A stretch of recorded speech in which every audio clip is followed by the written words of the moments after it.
Hello, good morning, everybody. My name is Izabela Ratman-Kłosińska. I am the Live Pro ETV project coordinator. I would like to cordially welcome you to the today's webinar. Let's talk about ETV as a tool for accelerating innovations for sustainable industrial processes. Thank you for taking time out and being here with us today. I would like to start the presentation with some housekeeping rules for today's webinar. Our today's webinar is recorded. The recording will be available at the Live Pro ETV website later on. The microphones of our participants will be muted today and the cameras will be switched off. This is for your privacy. Of course, we want to keep in touch with you. So for that purpose, you will have the opportunity to use our live chat session during the webinar.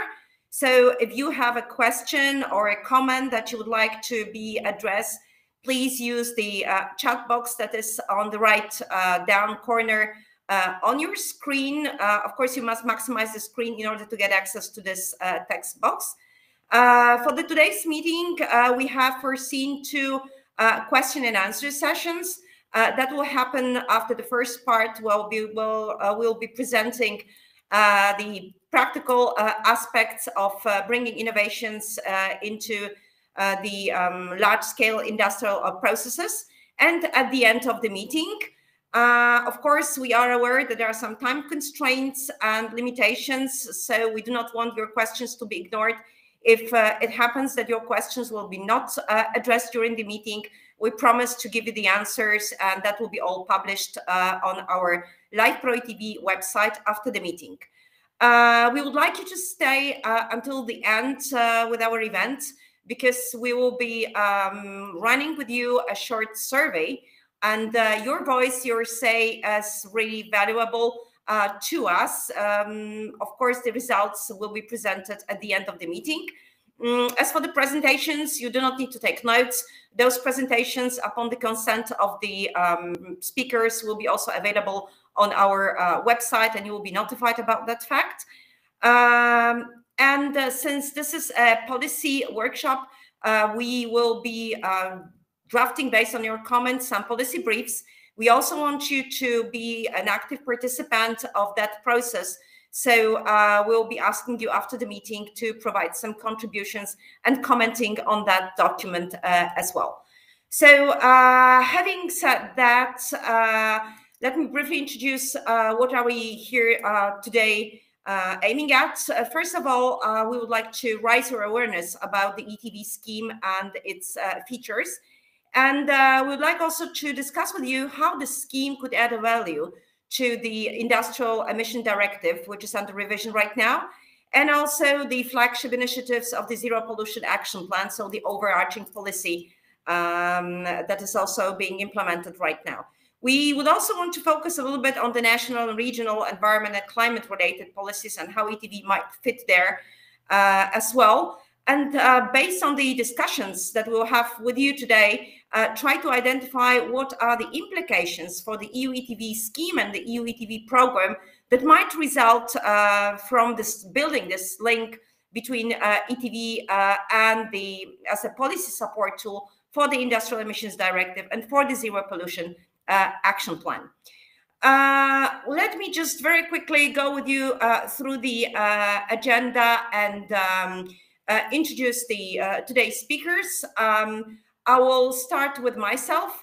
I'm Izabela Ratman-Kłosińska. I'm the coordinator of the Live Pro ETV project, and I work at the Institute for Ecology of Industrial Areas in Katowice, Poland.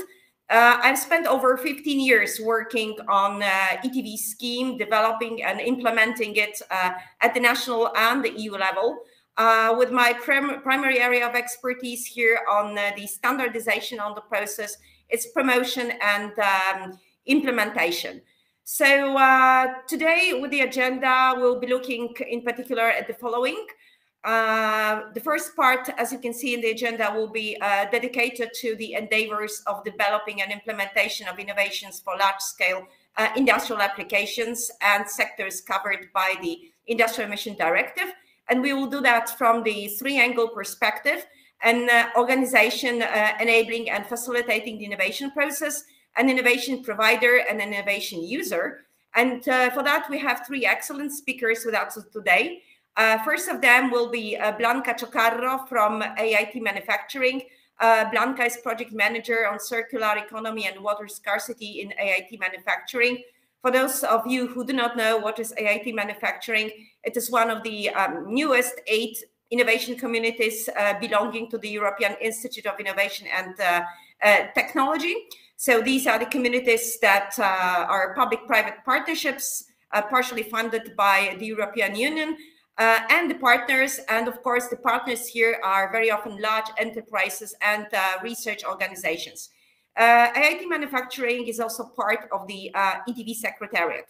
Then we'll have Piotr Cuprinsky from PGEEC. PGEEC is Poland's largest producer of electricity and heat generated in high efficiency cogeneration. Piotr is R&D project manager, and just recently the company installed a new installation which is based on a breakthrough technology for water wastewater treatment from a wet desulfurization and flue gases. So he will share with us some experiences on that topic. The next speaker will be Irene Ila from ITRAM. Irene is an RTD technical manager at the company. So she is actually working on the innovation solutions that ensure the disinfection and safety for food and beverage industries, again, a sector covered by the Industrial Emission Directive. We all know that the food disinfection and food production requires disinfection, and that very often involves a lot of chemicals in it. So she will tell us today about implementing innovations that are going to help companies reduce the burden due to the pollution of resulting from those chemicals, and how these could contribute to improving the environmental performance of those users. And using that kind of a context, I will switch into my presentation. I will have an honor and privilege to present to you the Environmental Technologies Verification Scheme and all its features that will make it fit to address the challenges that our speakers will be presenting. Next, we'll have a short question and answer session, just trying to summarize your conclusions, your observations from those presentations. From that session, we will move into this more policy focusing session we again have 3 excellent speakers with us today. We have Martin Weiss from the European Commission, the Joint Research Center. So Martin is involved in the revision of the Industrial Emission Directive and the revision of one of the BREFs, which is dedicated to the ceramics industry. So he will share with you some practical aspects on that revision, and also his experiences related to the development of this new BREF, and with a focus on considering new technologies becoming emerging techniques and best available techniques, and how that will be also how the new directive may facilitate the implementation of innovations in the revision process and in the BREFs as well. Then we will move to the presentation delivered by Alfredo Lopez from Ricardo Energy and Environment. So he'll be talking about the challenge of building a pathway and a mechanism for the uptake of innovations under the revision of the Industrial Emission Directive. And that will be done based on his experiences as a manager of the pilot of the Innovation Observatory that is planned as a policy support tool for the Industrial Emission Directive. And so he'll be also sharing with us his ideas on how ETV could be utilized for the operation of this tool. We will finish those part with a presentation by Joachim De Genio from DG Environment, who will be talking to us today about the Zero Pollution Action Plan and the flagship initiatives, highlighting where ETV could be plugged into those flagship initiatives, where it could actually add a value. That session will again finish with a short question and answer session. And for the end, we have planned this survey that will be carried out by my colleague from Enea, from Italy. This time it will unfortunately not be Rowena, but Erika Manusco, since, well, Rowena has some health problems and couldn't join the workshop today with us. So to finish, I would like to introduce the moderator for today's meeting. That will be Mr. Marcin Wiśniewski. Some of you may know him already. So Marcin right now is affiliated to the Polish Ministry of Climate and Environment. He's an expert on the Industrial Emission Directive, and he's working in this team at the ministry. But Marcin has also a track record of working for the Commission of the Industrial Emission Directive. So I think he will do an excellent job as an expert running this webinar together with us. So, but to finish this short introductory part, I must give you an explanation why we're implementing this workshop. This is because we're implementing our Live Pro ETV project. This project has an ambition to make the ETV the EU leading scheme accelerating market uptake of green innovations with a strong market acceptance and recognition.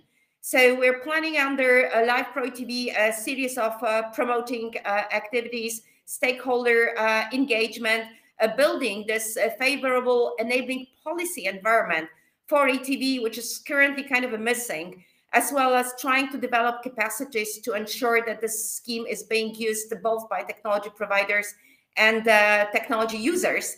And one of the objectives for the full-scale program of the Commission of the EU ETV program of the Commission is to try to build those links with the environmental and climate policies. So this workshop is exactly responding to this need. So with this introduction, I'll give the floor right now to Marcin to start introducing the first presentation and running the workshop. So thank you very much for your attention, and I hope you will enjoy the meeting today.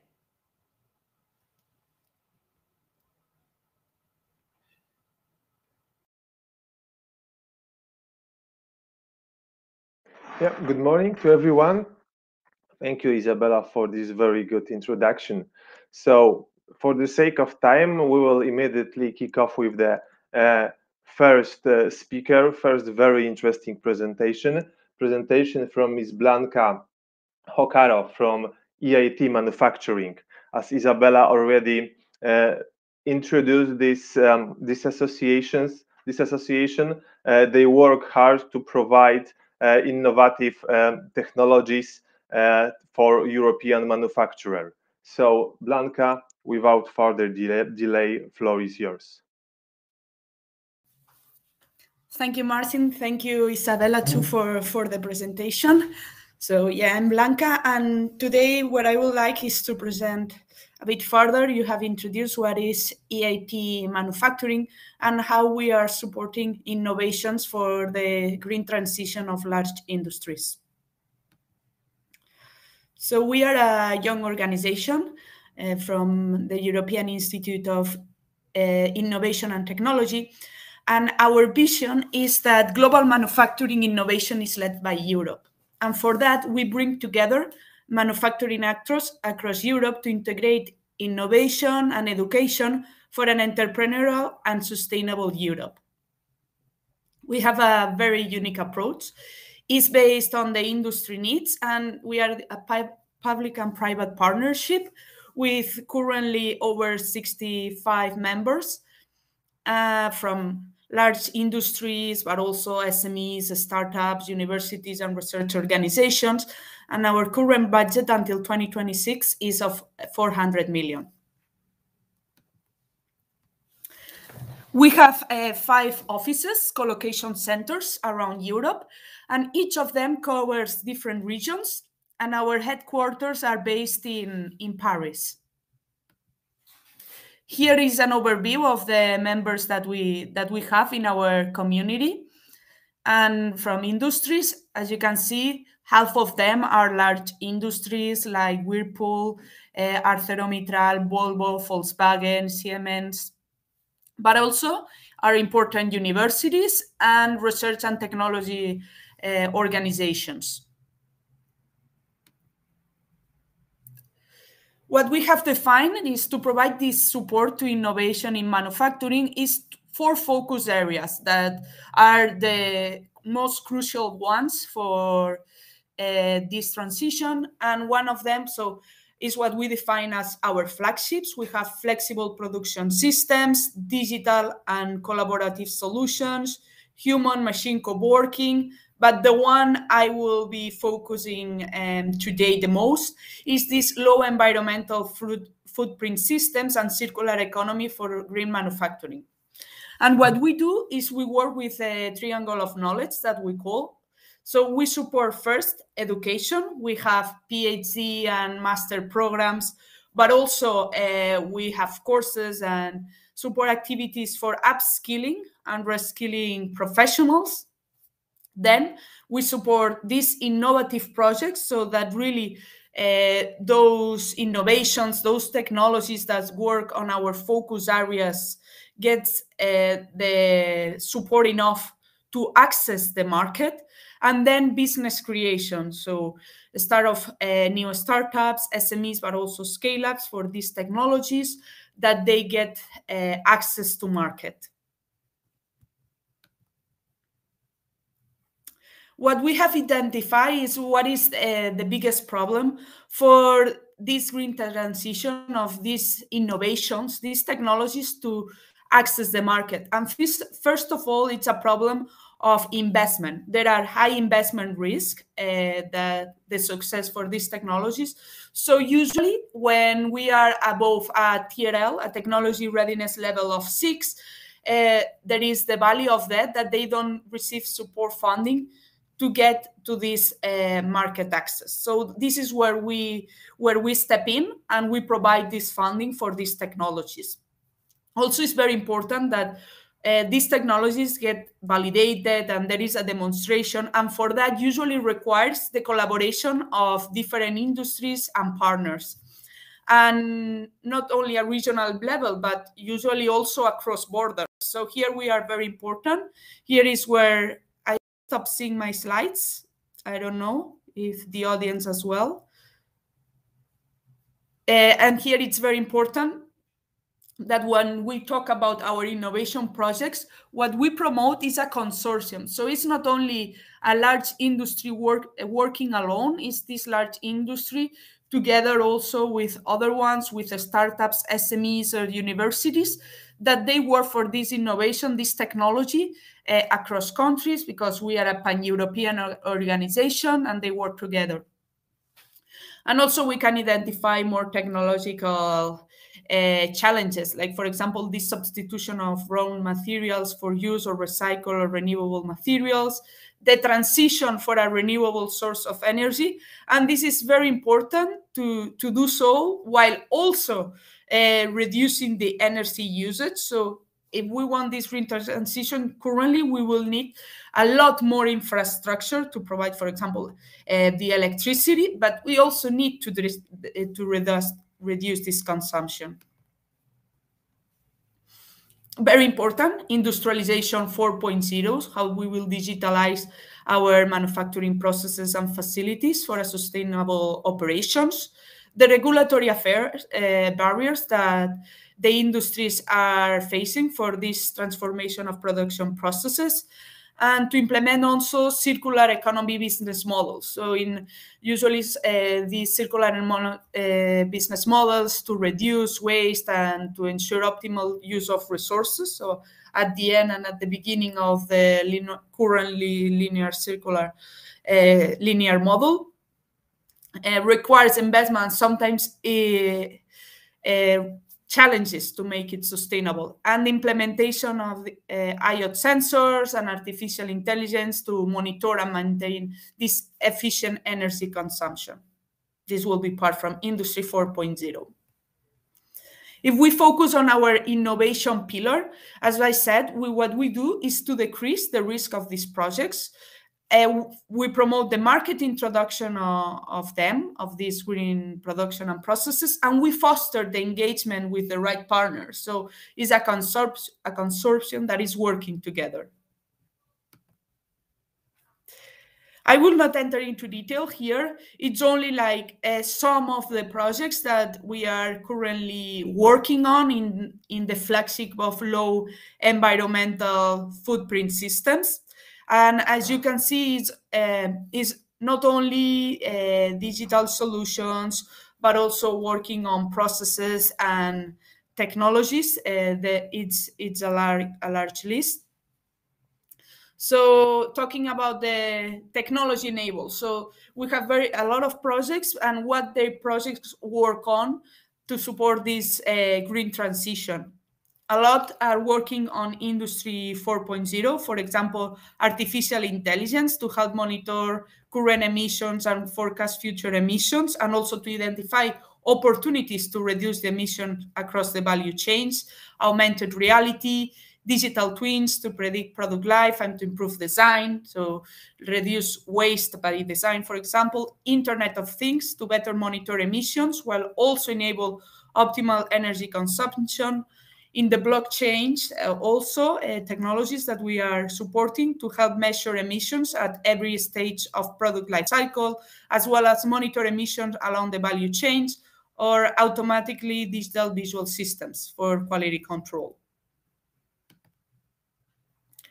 Other ones are carbon capture and sequestration technologies. These are a set of technologies that can potentially reduce CO2 emissions, like also for novel materials, biomaterials, and nanomaterials, like nano hydrogen harvesting, for example, smart sensors that together with artificial intelligence or IoTs can real-time monitor the production and the process for predictive maintenance and for traceability of raw materials and products and emissions, of course.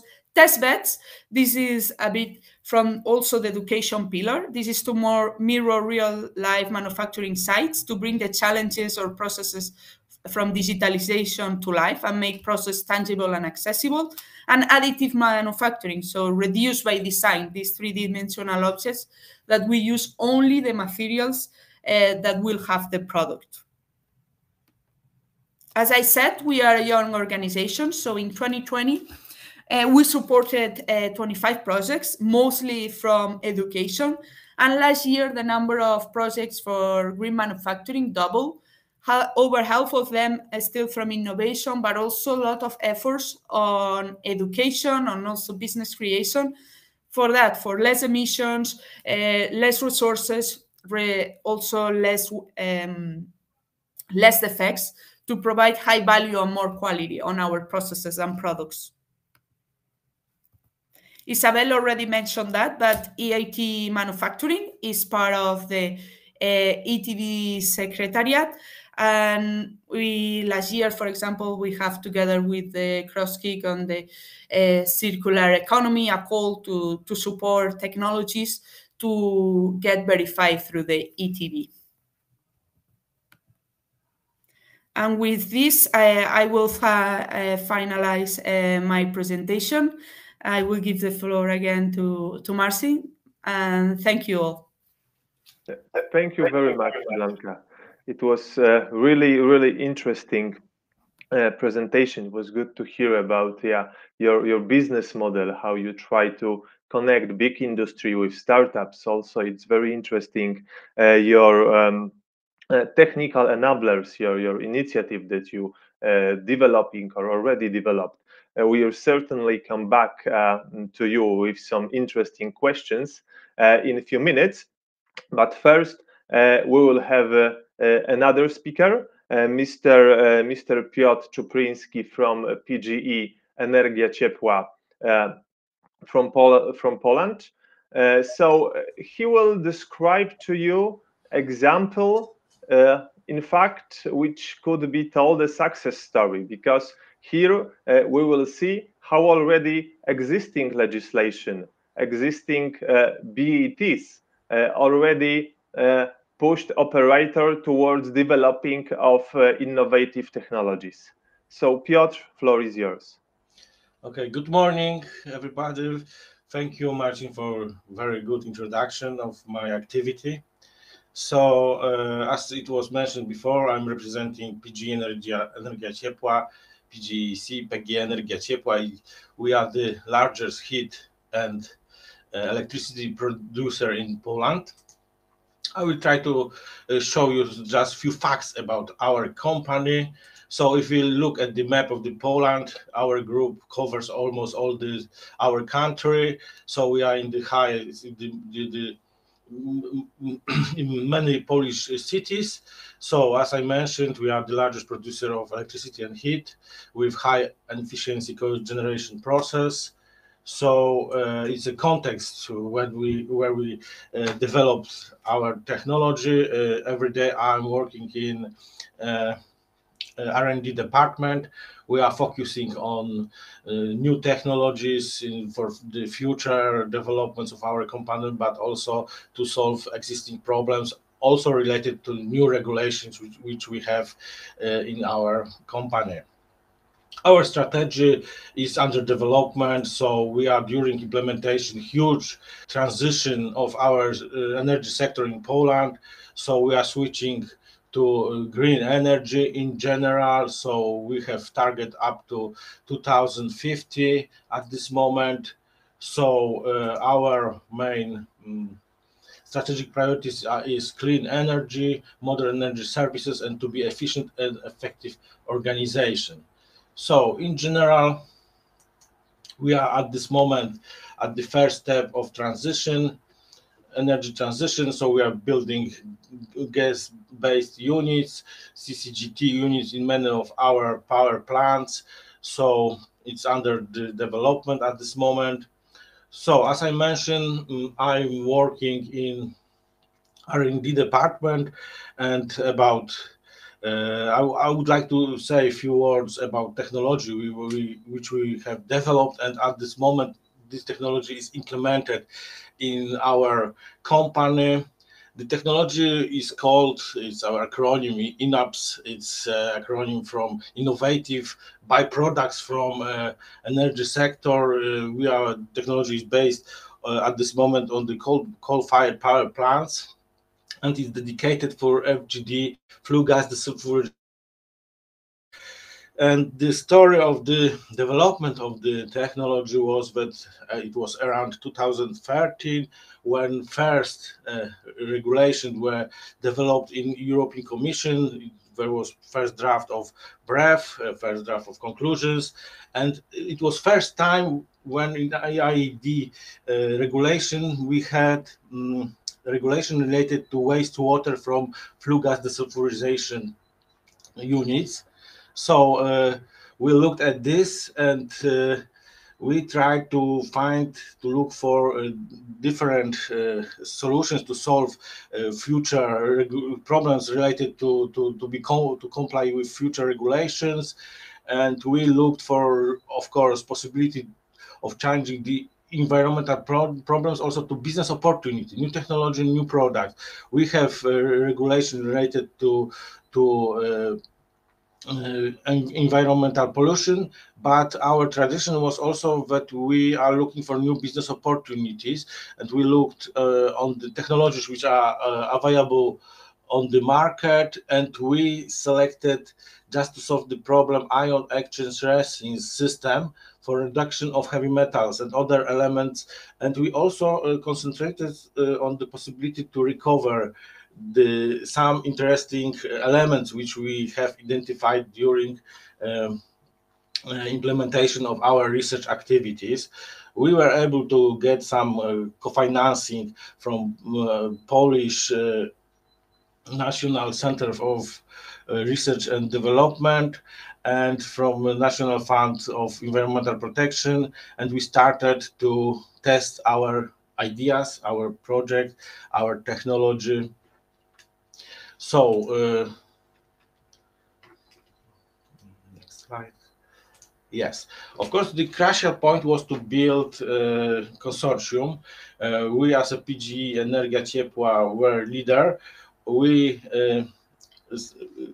created consortium with leader of ion exchange resins supplier. It was Purelight company, and also we cooperated with a research institution, Kraków University of Technology.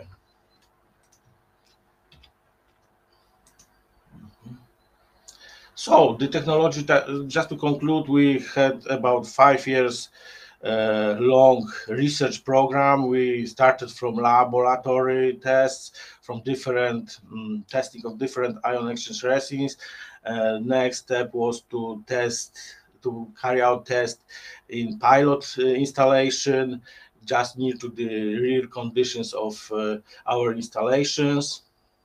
And next we have patented, let's say, systems of ion exchange resins which are selective to different type of metals, metalloids, and also other elements which are regulated in IED, in brief conclusions.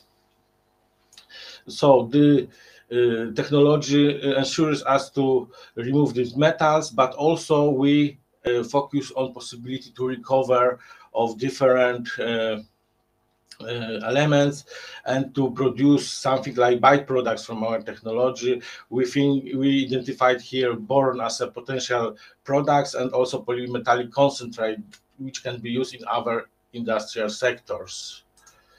So if we look at the requirements for our wastewater, in the red frame you can see the requirements. In general, I can say that are almost at the level of tap water. So it was very huge challenge just to prepare and to develop this technology. And after tests, if you look at in our performance, our results show that we are able to be in line with this regulation, and even we can be beyond these limits. So it's shown us that we can successfully use this technology. At this moment, we have implemented this installation in one of our power plants, and we are just in the optimization process, just to test to have the new products. For example, polymetallic concentrate of different valuable metals, and also we are focusing on development method to produce calcium borate based on our installation, free of heavy metals, and can be used as a fertilizer. So clue was just to build our cooperation, and I think that's all at this moment, just about the development of the technology. As I mentioned, we are during the optimization stage and working further to have this technology better and providing on the market also. So that's all this. Thank you for your attention. Thank you very much, Piotr. It was really good to hear about your developments. In fact, here we had example of very efficient technique. I mean, efficient in terms of reducing the concentration of heavy metals in wastewaters, but also technique which goes towards notions like circular economy or industrial symbiosis.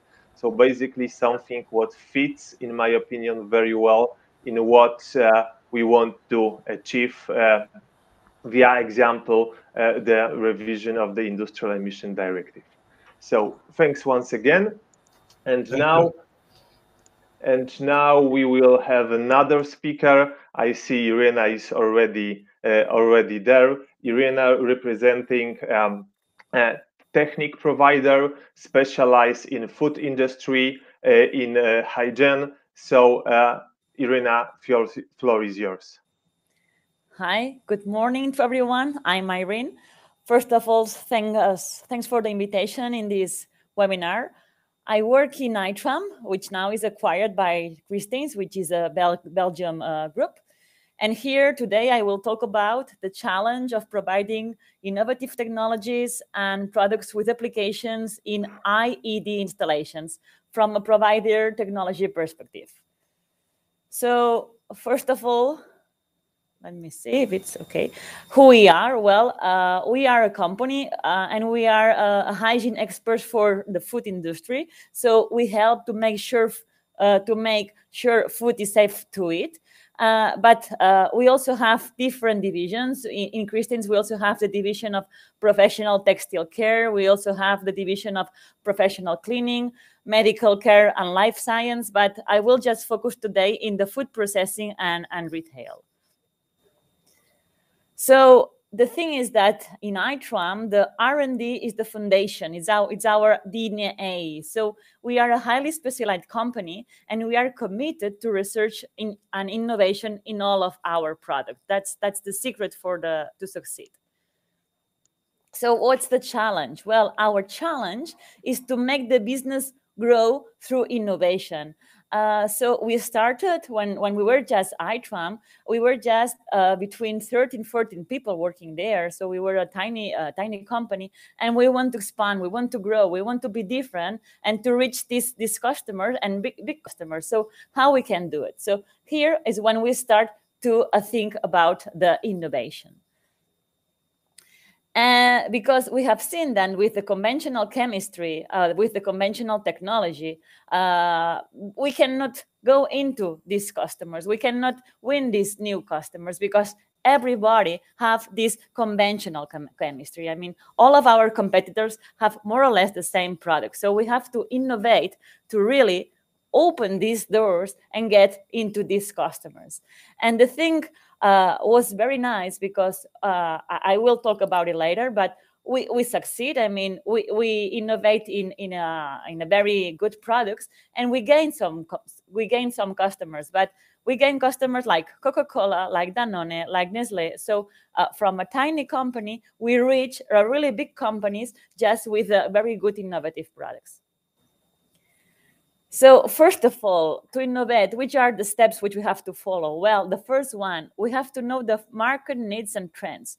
And we will focus in Christians now in sustainable hygiene solutions. So we will try to be innovative in all of these ways, in innovative chemistry, in high-tech equipment, in optimizing cost-induced processes, in green products, so removing toxic elements, trying to do water and energy savings, and of course, validating all of these technologies. We are a chemical company, so it's a very good step if we focus on sustainable, on the sustainable issues.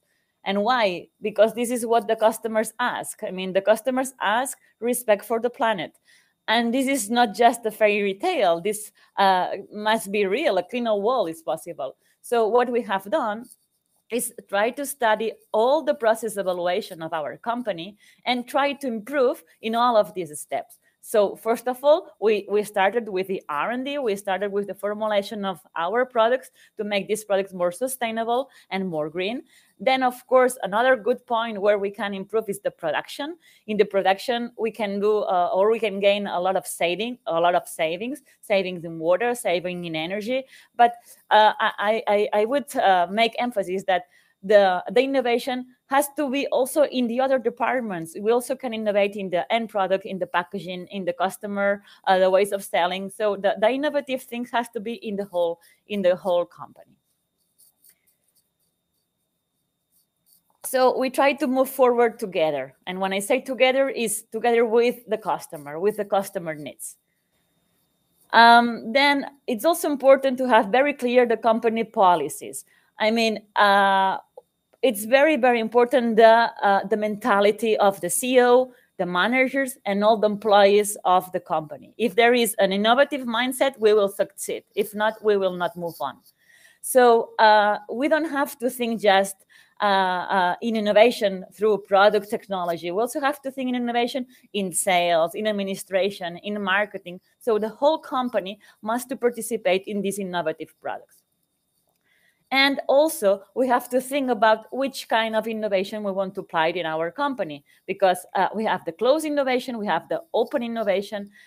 Normally, the people used to do the closed innovation, so the innovation which is done inside our company. But open innovation is also a nice way to innovate. I mean, when something cannot be done inside our company, or maybe we do not have the know-how, then if we look for this innovation outside the company, we will gain in efficiency. Next step, the innovation department. I really think that this is the future of the companies.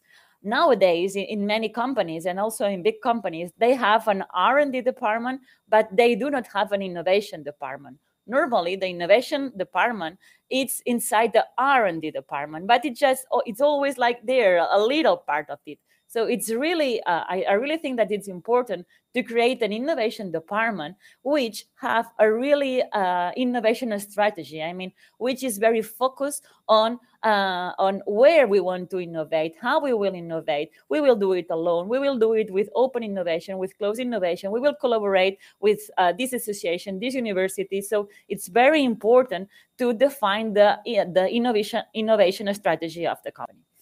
And also, we also have to define the vision and the mission of the company, because if we have this well defined, we will succeed. I mean, we have to know, what do we want to be in 5 years, for instance? We want to be the first company in these issues. We want to be the first company in these other issues. So it's not just doing projects, it's doing projects just in the right direction, okay? And also the mission is, why do we exist? I mean, why do we want to create this innovation? Which answers do we want to do? Which needs we want to cover? So it's very important to have all of these questions clear. Then, of course, the resources and strategic alliances. This is also a very important step. We have to look for important strategic alliances that complement and strengthen the company's knowledge and experience. We have to have alliances with the universities, with research centers, with private companies, associations, and so on. All of them which will give us a very nice input. What else? Well, how we bring this innovation to the industry? What do we need? Because many times we just start to innovate. We just start to producing new products, new technologies, but then they are not useful, or then are not applied in the company. So what do we have to do? Well, again, I insist with the people mentality. We need open-minded people, okay? People who wants to innovate and who wants to improve the things that he is doing. That what we also need is confidence. I mean, the customer have to be confident with the supply of the product technology. Like this will be very much easy to implement these innovative products. We also need to invest a lot in free samples, in demos, in testings, in doing validations in situ, in their pilot test, because if not, sometimes and many times they do not have the time. So we have to be there. We have to be in the plan. Then also we need references. One of the questions that our customers often ask is, which other companies are using this product or this technology? I am the first. So normally they don't want to be the first. They want to have references, and normally, of course, good references. And then if these references are happy with the results, they start with also to apply the innovation, but somebody have to be the first, you know.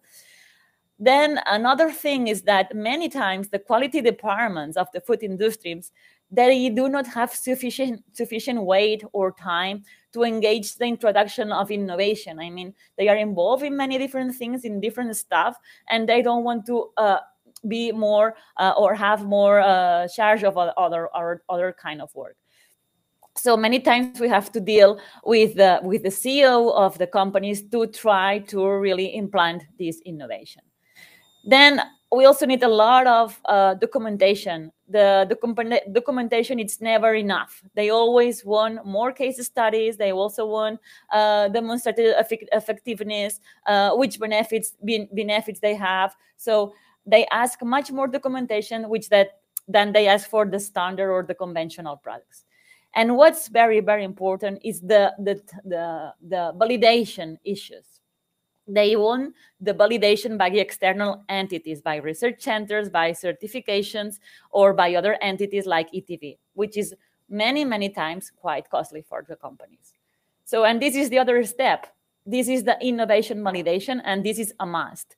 Without the validation of our innovation, of our new technology or new product, it's very difficult to get into the market. So it's a point where we have to insist. And we need this validation, as I said before, through a recognized R&D center or from a prestigious university or a private entity, or like, for instance, now with the ETV. So, but I have to insist that this is a must. Of course, what else they want? They want that in-house demonstrations application and, of course, the legislation compliance. And just two more slides. This is our trajectory from Itram, from this little company. So we started with this range of products, which are just the conventional products, the products which our competitors already have.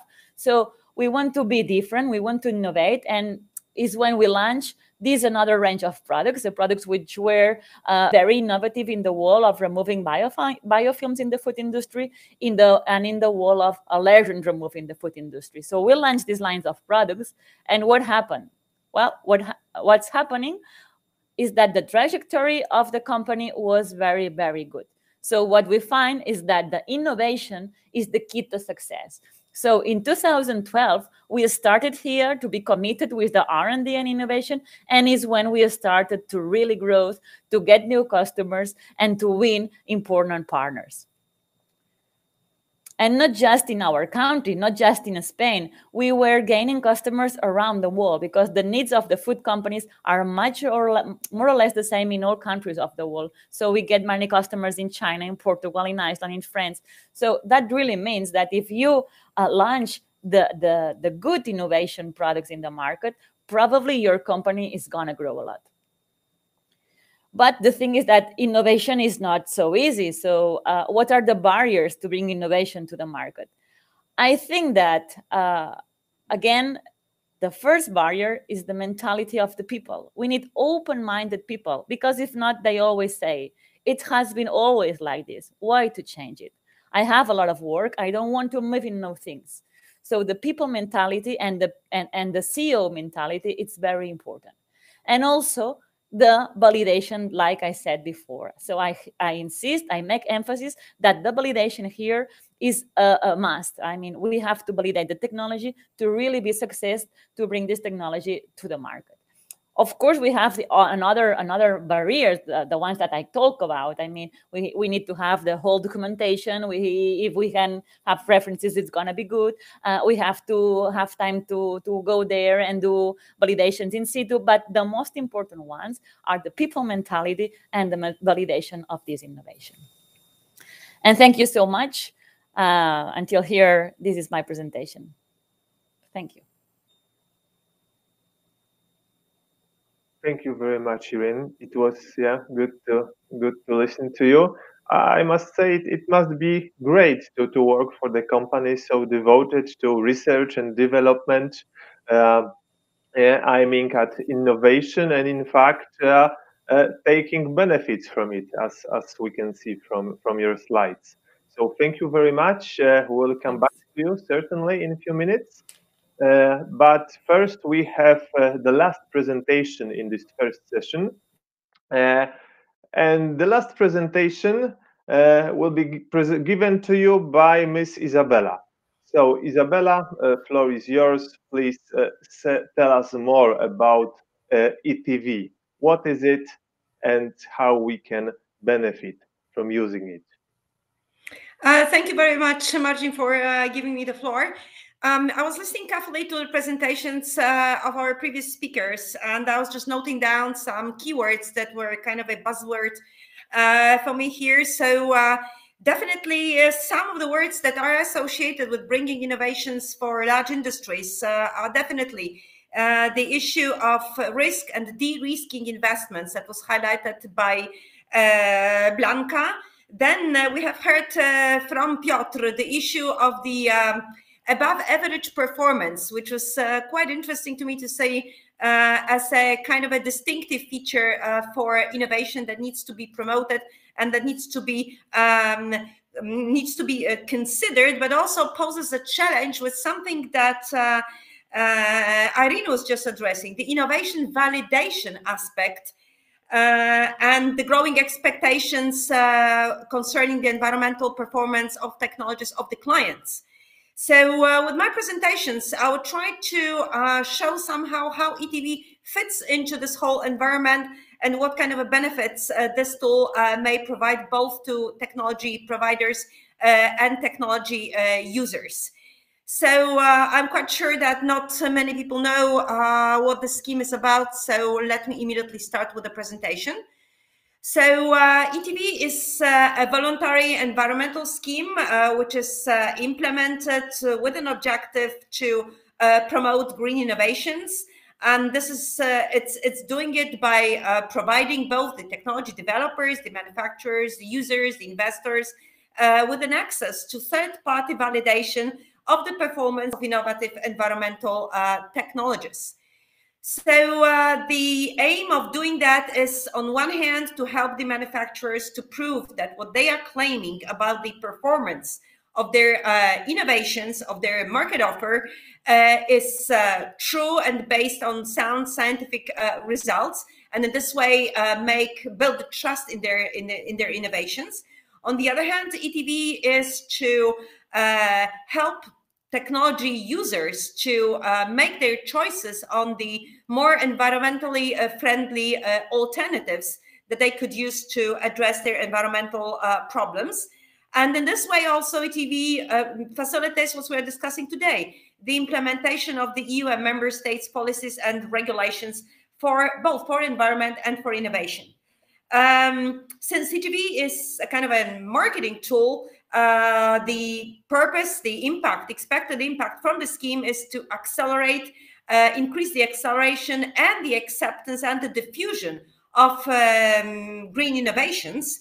ETV, from the point of view of how it is organized, it's a voluntary scheme which is operated by the European Commission under the EU ETV program. So ETV is, first of all, dedicated to innovations that are delivering an environmental added value and that are demonstrate a sufficient market readiness. And I will explain that in a second. So we are discussing today policies. So I think that ETV works very, very well as a kind of a bridging mechanism between the supply side, which is provided by the transformative innovation policies, and the demand side, which requires innovations for sustainable transitions as enablers. So ETV exactly fits, is kind of at the interface of both of those two policies and is able to satisfy the objective of both of them. So what exactly ETV is doing? So ETV proves in an impartial and credible way that the claims about the environmental technology performance that are provided by the technology providers are true and based on scientific and quality assured test data. And for that, ETV demonstrates three very important features. First of all, the scheme is ICO standardized. Secondly, it has a well-recognized and a very strong quality and impartiality framework. And third, it is really a scheme which is fit for early market stage innovations. And well, let me elaborate a little bit more on those three features. So the whole procedure for verifying a technology is standardized by an ICO 14034 technical standard. It's from the series of environmental management. So it ensures that we're using robust and transparent procedures. And this standard has a status of the European technical norm. And because this is an ICO standard, it also ensures the recognition at the EU and global level, with, I think, more than 44 countries around the globe right now using this standard or recognizing the standard. For the quality and impartiality assurance, two very important aspects. First of all, to make the scheme and the results of those validations really credible, we're using only quality assured test data. And this test data must be generated by test systems that comply to ISO 17025 standard. And this is the standard for accredited laboratories. Secondly, ETV is an inspection scheme, which means that the verification bodies who are running those verifications must comply to the requirements, must be accredited as according to the ISO 17020 standard for inspection bodies type A, which means the most restrictive ones concerning the impartiality. Last but not least, how the innovation is addressed in ETV. ETV actually offers the same level of confidence and credibility as the standards that are used to verify or demonstrate the compliance of established technologies with the requirements, with that difference that ETV is not using a predefined set of criteria or predefined set of parameters, as it happens in the case of compliance schemes, because we want to be open to innovation. So coming back a little bit to what Piotr mentioned, ETV allows, first of all, for the choice of performance parameters to be verified that fit best to reflect the innovation features of a technology that are not covered by current regulations or standard, or do not fit into the existing legislative frameworks, or where innovation or technology demonstrates a superior performance in areas which cannot be reflected using the existing standardized performance frameworks. So which technologies does ETV exactly address? It's important in the aspect of Industrial Emission Directive to understand the term technology which is used by ETV. So, and it's not contradictory actually to the term of technique considered in the Industrial Emission Directive. So we recognized as a technology a product, a process, or a service. Then to reflect this environmental aspect, the technology must demonstrate the so-called environmental added value, which is defined as more beneficial or less adverse environmental impact with respect to the incumbents. So technologies which have the same function, the same purpose that are currently used to address a given environmental problem or in a similar situation. So that particularly refers to the different treatment technologies and the different products. And then ETV also addresses and covers the different technologies that are dedicated to measure parameters that indicate environmental impact. So different monitoring techniques that that seems to be really very important in the context of the Zero Pollution Action Plan, where we also have to kind of monitor the environmental pollution. And the technologies must be ready for market. So the minimum entrance level for ETV is TRL 7, which of course does not contradict the entrance of technologies that are already on the market or with a higher TRL level to be verified under the scheme. Which technology areas are covered? So right now, the ETV scheme is open to 3 technology areas. It's the water treatment technologies, energy technologies, which include both energy efficiency and energy production, and materials, waste, and resources. So all of them already very valid to Industrial Emission Directive. But this beginning, I think that will be the end of the first quarter of 2022, with the launch of the full-scale ETV scheme, the technology areas will be also extended into 4 new areas, even more relevant for the policies that we're discussing today. So air pollution and monitoring and abatement, soil and groundwater monitoring and remediation, environmental technologies in agriculture, a very important area, as well as something which is directly related to the Industrial Emissions Directive, so cleaner production and processes. So those areas are expected to be open, I think, late spring this year. Of course, the question would be, since we're discussing innovation, how innovation is approached in ETV. It is approached, of course, in the aspect of the environmental added value. So we're looking basically into to assess the innovation into what kind of a novelty the technology is demonstrating in terms of how it is designed, what raw materials and energy are involved in it, what is its manufacturing process, the use and operation of the technology. And we look also at the last stage of its life, so the recyclability or final disposal. Of course, it heavily depends on the type of technology that is to be verified, where the innovation appears. Nevertheless, we always do this kind of an assessment, comparing this technology, or more, I think the word benchmarking would be more suitable here, against the existing technologies on the market with the same function that are applied currently in a similar situation. And it is important to highlight that those innovative aspects are typically transformed into the performance claim that is being verified, that addresses both environmental parameters and the technical and functional performance parameters. So these are the ones that are actually important. I do not want to mention here, of course, the operational parameters that are also part of the verification, because we need to know under which conditions the claim that is declared by the technology proposers is achievable, and under which constraints and limitations. All these aspects are really considered, and that is why ETV really provides a complex information about the innovation in technology in relation to its performance and the environmental benefits.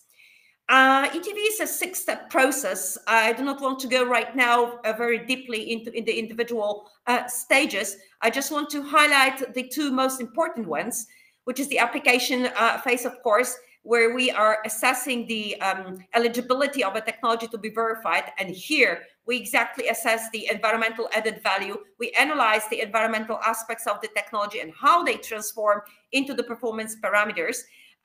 We also here agree on the claim with the proposer that is to be verified, and how it is going to be afterwards translated into specific parameters to be measured during the verification process. So once we agree on that with the technology proposer, we set up a specific verification protocol, which is a unique document that applies to a specific verification, where the core part of this specific verification protocol is the test design, which exactly defines how the parameters that we have agreed to be verified needs to be verified. What are the test methods that needs to be applied? What kind of a testing needs to be implemented? What test methods needs to be used? And what other requirements on the test data needs to be defined in order to ensure that the data that we're going to use for the verification is really sufficient and relevant for the claim.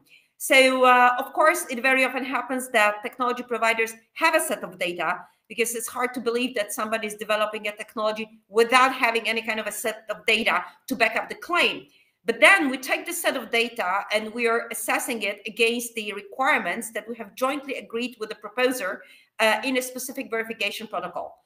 And if it turns out that this data is sufficient and meets the what we have agreed in the SVP, then the testing is not needed. But if this data is not sufficient, then the technology provider is required to enter into the testing process. And once we get the test results, that of course must be generated according to the ICO 17025 requirements, we get the test results, a test report. And based on that test report, the verification body concludes on the actual performance achieved of a given technology for a specific application, with all the limitation and constraints that also need to be described. And we end up with the process with delivering a verification report and a verification statement, which is an abbreviated version and a document that is then used for the marketing purposes. And those 2 documents are actually registered by the European Commission, published on the dedicated website, and then they ready to be used by the technology provider in his marketing relations. So who can apply? Technology provider, owner, technology manufacturer, but also any other legal entity that will be authorized by the technology owner or manufacturer. This could be an investor. This could be, for example, also an operator of an AID installation. Who verifies? Right now, we have 7 verification bodies across Europe. Most of them are accredited to the first 3 technology areas, so water, energy, and waste, except for the one which is in Denmark that already has its scope open for all 7 technology areas. You can also see ETV, so my ETV verification body that I'm a manager of, among the ones where you can come and verify your technology. We'll definitely have a question about the cost and the duration of the process. Well, it heavily really depends on the technology and on the claim. A verification may be done sometimes within 6 months period, but sometimes it can take even up to 2 years. It all depends on the complexity of the claim, the complexity of the technology, but also on the user perspective. Because if we have a kind of technical practice that is specific for a given sector, that would say that you cannot really verify and deliver credible data on the performance of a technology with a 1-week testing, then of course it all needs to be taken into account. As for the costs, again, they heavily depend on the technology, but the costs that are mentioned by the Commission are some kind of on the level of 20 up to 40,000 euros, excluding the testing costs. But these costs, I must say, do not differ from the certification costs that apply in many cases to large installations. I would like to finish my presentations with 4, I would say, key issues that I would like you to keep in mind when you hear ETV. First of all, ETV is a performance-based scheme. So actually what it delivers, it proves the technical viability of an innovation in addressing an environmental problem. But on the other hand, it is also an environmental scheme. So ETV really delivers proofs that the problem or the innovation, the opportunity that is created by this new technology will really happen without causing any negative environmental impacts. Third important thing is that since ETV is inspection scheme, it produces documents that are similar to the documents from the compliance or from other certification schemes. And these are documents that are recognized and understood both by technology users, but also by the regulatory bodies.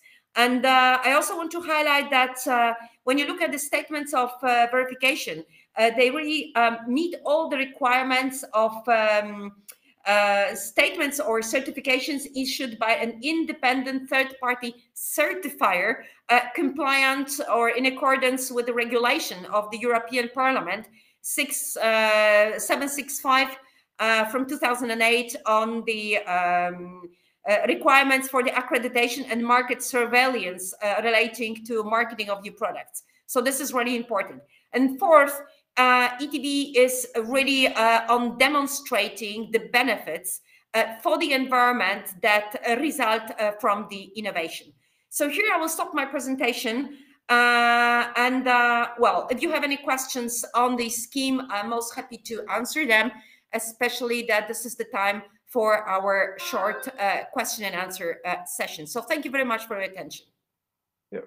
Thank you very much, Isabella. Exactly. This is the time for our question and answer session, especially that we are a bit delayed comparing to the timetable from our agenda. So here it comes. We officially open the floor for you, for our audience, to ask questions to our speakers. You can write your questions in a chat. But please indicate at the beginning to which speaker the questions should go, or you simply may use the raised hand function and ask your question orally.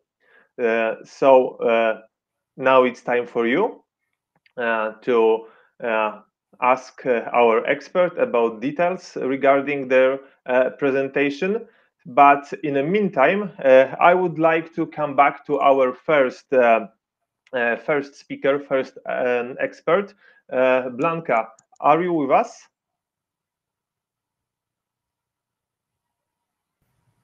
Yes, thank you. Great. Yeah. Wonderful. So in your presentation, I saw 2 slides when you presented technical enablers that you developed. So, and one point referred to smart sensors.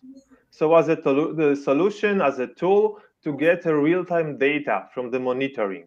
So I've been wondering whether this refers only to the monitoring of process parameters of a given installation, or maybe can be also used to monitor emissions to air, for example.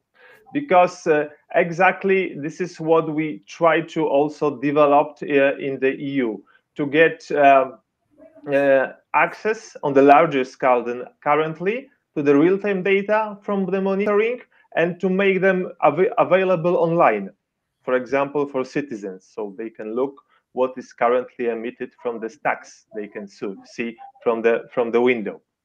And thinking about that, it's probably also drive us into the direction where the ETV can be applied for the certification of such smart sensors, especially in areas where we talk about pollutants for which we don't have any EU standard regarding monitoring. But as Isabella already said, ETV also covers this aspect of accreditation for inspection bodies. So probably I can see a certain connection there of this novel technique, accreditation with ETV, and would like to know what you think about that. Yeah, Marcin. So complete your questions that I think you provided already a lot of relevant information there. You are right. Like these smart sensors, it's not only referred to the production process itself, for example, for the early detection of defects, but also for the emissions in industrial facilities, in internal and external, together with digital solutions like IoT or artificial intelligence to do like also predict in advance if we reach some levels, if we are getting above permit levels, and also, as you said, will be very, very interesting on detection of other type of pollutants that are not usually taken into account.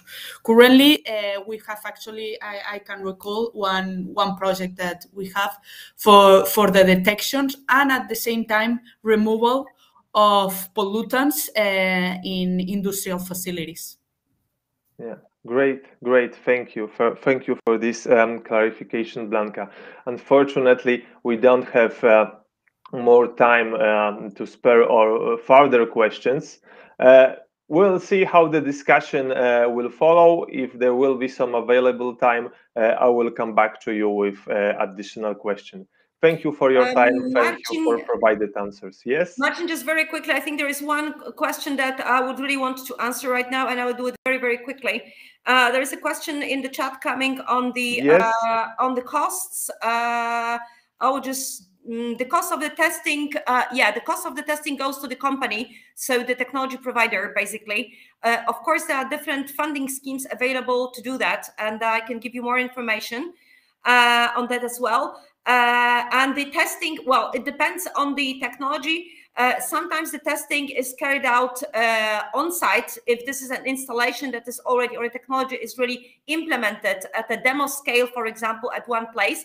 For some monitoring equipment, it may happen that the testing is done in the lab, of course, again, depending on the test design and what is appropriate to deliver credible data on the testing. The testing is actually not carried out by ETV experts. This testing is done by a third-party independent testing body, but of course, and it has to be selected by the technology provider. Nevertheless, the testing body assists in this process just to be sure that the testing is done by the proper and competent body. So there's one more question that I would just address very quickly on the ETV.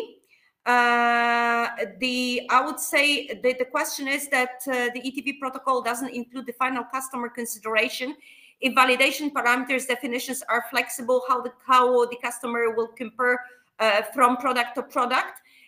Of course, the The way we are doing it, that is when you start doing the verification, basically the applicant should know what are the expectations of the clients, because he's delivering and I think Irene has very nicely presented it. So it's the ETV, of course, is not doing the same as, for example, schemes like environmental footprint declarations, where you have a predefined set of criteria. But it is more to provide information that is market relevant, but this information needs to be, and the parameters, they really need to be provided by the technology provider, who must understand the competitors on the market.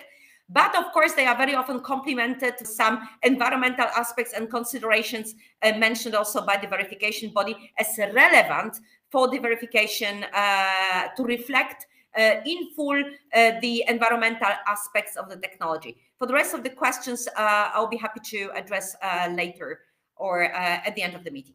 Yes, I can see that quite a lot of questions on the ETV popped up on the chat, so we will try to answer them, of course, using within our time restrictions.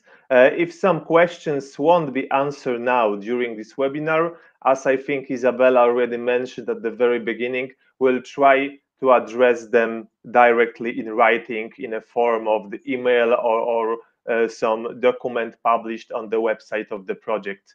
So I would like to assure you that we will take a look on each questions you put on the chat.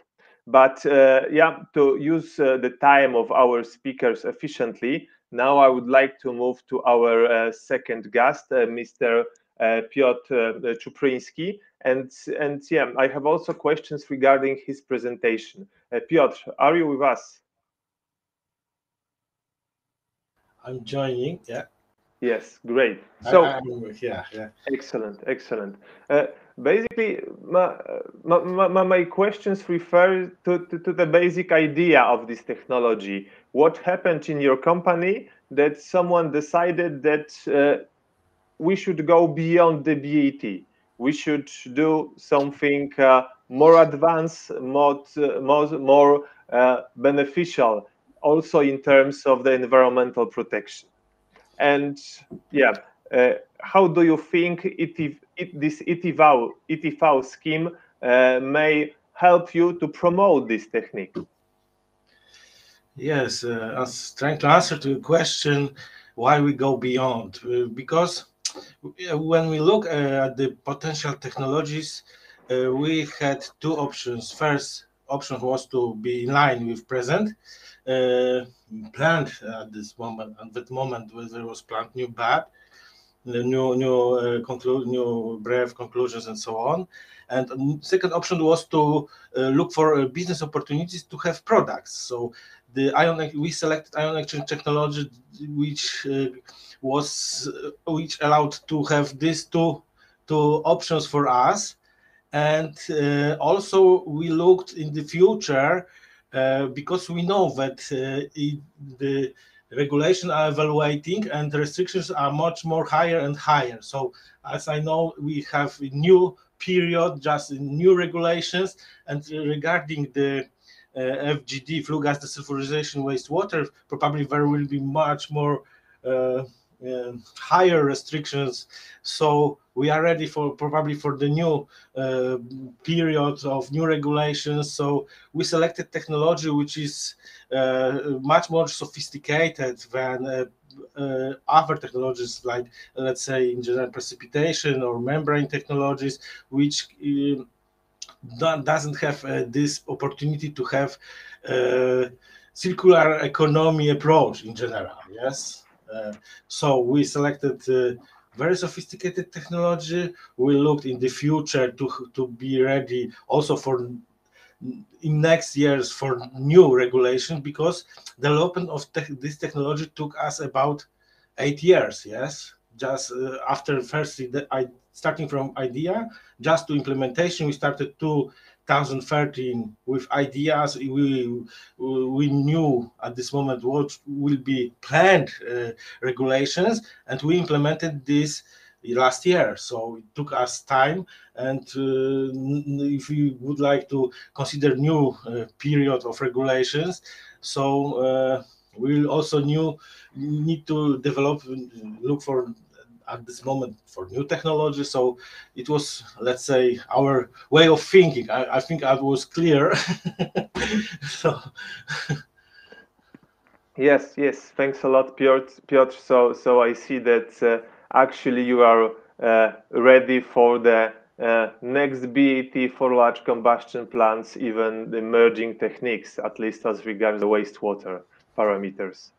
Yeah, the wastewater regulation limitation appeared first time at this last year. Yes, we have the new regulation we have to comply with since 2021. Yes, it was first time with this regulation, as I expect, and that it will be much more restricted for us. So I think we are ready to with these options of circular economy for this process. Yes, exactly. It's also very, very important. Piotr, thank you for your time. Thank you for providing answers, and yeah, stay with us for the next presentation. Okay, thank you. Thank you very much. And now I'll have also some questions for the next expert. Irene, are you with us?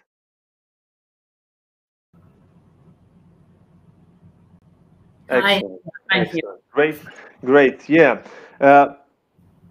In your presentation, you mentioned that your customers quite often ask about the references of the company, to whom you sold your products before, and how it worked. But you also mentioned that from time to time you need to be the icebreaker, the first one, and probably it's also a good feeling, to have something very fresh. And for this second situation where you're trying to provide something totally new, is it ETV scheme somehow helpful for you? Do you apply this certification to provide certain proof to the customer? Look, we certified our product, is already checked according to standardized procedure, so basically you can use it safely. Yeah, of course, it's very well appreciated from the customer. If the technology is validated from an external center, it gives more power. It's not just that our company is stating that this innovative technology is working. It's something from outside who is saying that this works, and it's validated. So of course, this is a very good tool to really get into this first or new customers. Yeah, I think it's also very important because shortly we will talk a lot about best available techniques, the Industrial Emission Directive, because for this we will have this second part of our meeting. But we must also remember that nevertheless, even when we have certain BET requirements, it's never a closed catalog of techniques that industry is allowed to use. You can always use something different, not described in given breath. And I think this is exactly a good field, good example where the ETV can be applied. You have different solutions providing the same or even better results, but simply do not describe in some regulation, some reference document. And you can also, in this way, provide incentive to develop other techniques. Yeah. Is it like this? I completely agree with you. I mean, when you are doing innovation, not everything is described. Sometimes there is no legislation. Sometimes there is no. You cannot do comparative with another techniques because it's a new technique. Again, if this validate this company, this external research is doing the validation for you, it's very helpful. Yeah, thank you very much, Irene. Good luck. Thanks a lot for your expertise, for your time. Stay with us, if possible, of course, for the next presentations. Thank you very much. And we already had some questions about ETV, the questions that Isabella already covered, but there is much more in the chat. Isabella, should we go one by one, or you already picked some of them which you think should be answered in the first turn? I think that let's keep this until the end of the meeting. I really would like, since we are running a little bit short of time, and I would like the speakers and our audience to stay with us. Let's keep it for the last part of the question and answer session. And in the worst case scenario, we address them through mail and publish them on our website. So I hope everybody will be satisfied. There'll be also my contact details provided. So anytime you wish, you can contact me. Excellent. So without further delay, we will start with a second part of our webinar. And I would like to warmly welcome Mr. Martin Weiss, representing IPPC Bureau. So here we will have, let's say, first-hand information about brief revision of the derivation process, how information on BET are collected, how are assessed. So Martin, floor is yours. Yeah, thank you very much, Martin, for the kind introduction. I hope everyone can hear me. The mic works.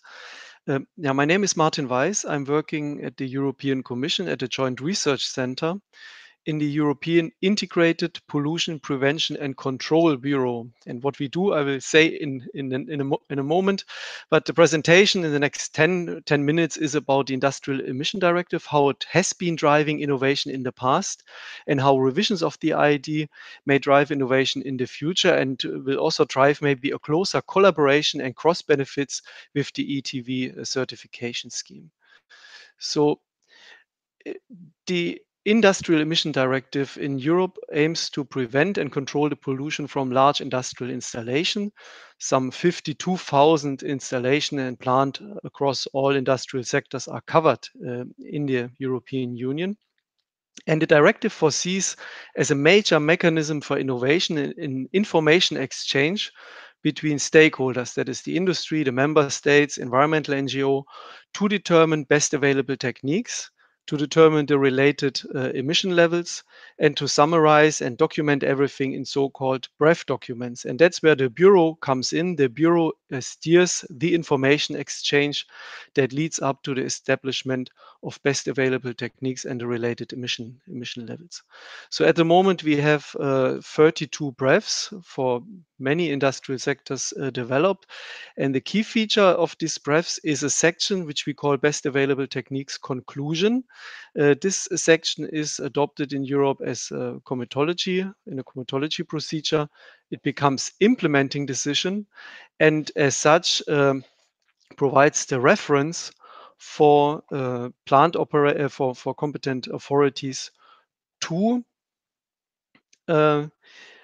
set operating permits and define the permits and the limits in the operating permits.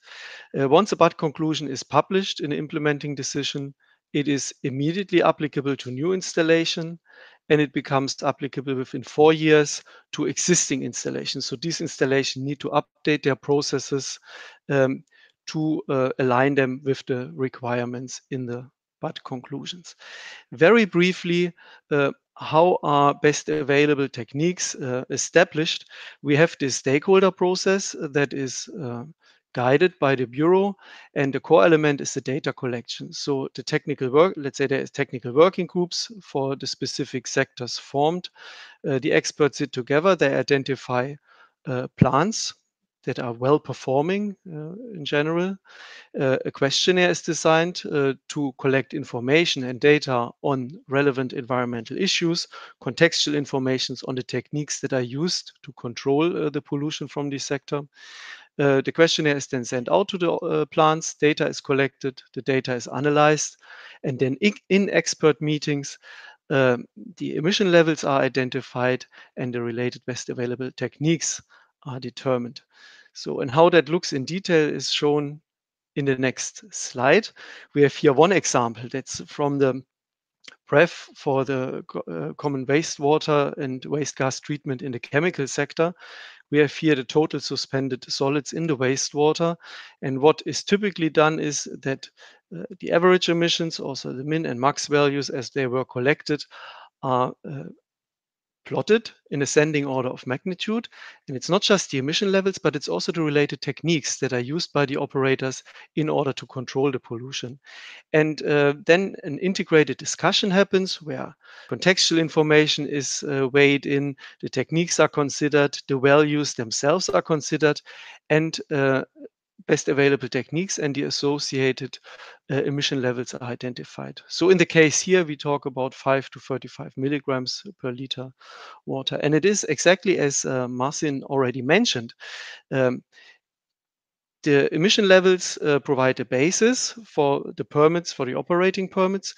But if a plant operator can show that they achieve such values with different techniques, with other process optimization, they're absolutely free to use different techniques, and they are not bound to the best available techniques described in the so-called BAT conclusions. So this process, the establishment of BAT, that is called the Sevilla process, that's the information exchange to establish best available techniques. And that's a major driver for innovation in the industrial domain in Europe. Next to the emission levels and the specific best available techniques to address certain pollutants, we have in the BAT conclusions also general provisions, and they concern in particular environmental management system. So installations that fall under the IID need to have an environmental management system, and as part of this system, plant operators are obliged to continuously improve the environmental performance of their operations, to have an inventory of major input and outputs, to have a chemical management system, and look into potentials to replace, for example, hazardous chemicals. So there is these elements in the general BAT conclusions, as we call them, that drives innovation and that forces also the adoption of new techniques in order to ensure, for example, that hazardous chemicals are replaced, in order to ensure that environmental impacts are minimized as far as is possible.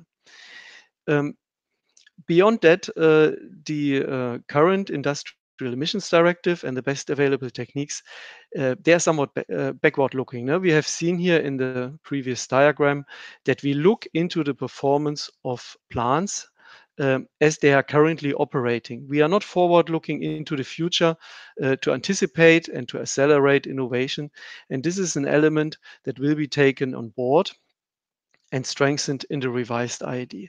And before coming to the IID revision, I would like to share with you a few elements how we, in the current review of the best available technique reference documents, anticipate, for example, also the requirements of the European Green Deal.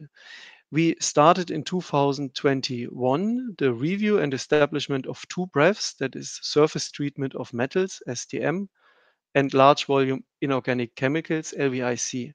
So for both of these BREFs, there will be official kickoff meetings held in the beginning of 2022, where the key environmental issues are determined. In this determination and discussion of key environmental issues, circularity aspects, decarbonization aspects, and also aspects of a toxic-free environment will certainly play an important role. And some of these aspects we have taken on board very recently in a review of another BREF, that's the ceramic, for ceramic manufacturing industry, where we just this week issued the questionnaire. And in this questionnaire, for the first time, we explicitly address in one dedicated sheet questions of decarbonization and circularity. And not going through the list now here, we look into energy sourcing, into the payback times for decarbonization techniques, into the reuse and recycling of materials during production processes for various ceramics materials. But we also expand the production boundary, and we ask producers to explicitly tell us in the questionnaire whether they take measures to ensure longevity of products, whether they have measures to inform, for example, the users of their products, how to adequately use, install, and maybe dispose products at the end of their life cycle. So we expand the traditional production boundary with this breadth, looking also into the use phase and potential disposal of ceramic products. But this is all within the current industrial emissions directive. And as I said, there is a revision coming, and this revision very likely will be made.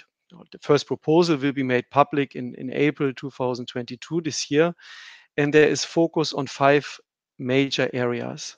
Is first of all, on the upper side, to make the directive more effective regarding the provisions that are in the directive. There's also an expansion of the sectoral scope, so additional industry sector may be covered, looking into intensive rearing of livestock, for example, aquacultures, looking also into mining, extractive industries. We have then stronger elements on decarbonization and circular economy, and we have the clear ambition to accelerate innovation. And on all of these, on most of these items, closer collaboration with the ETV scheme can benefit the effectiveness of the IED. And this is particularly true for the accelerating of innovation.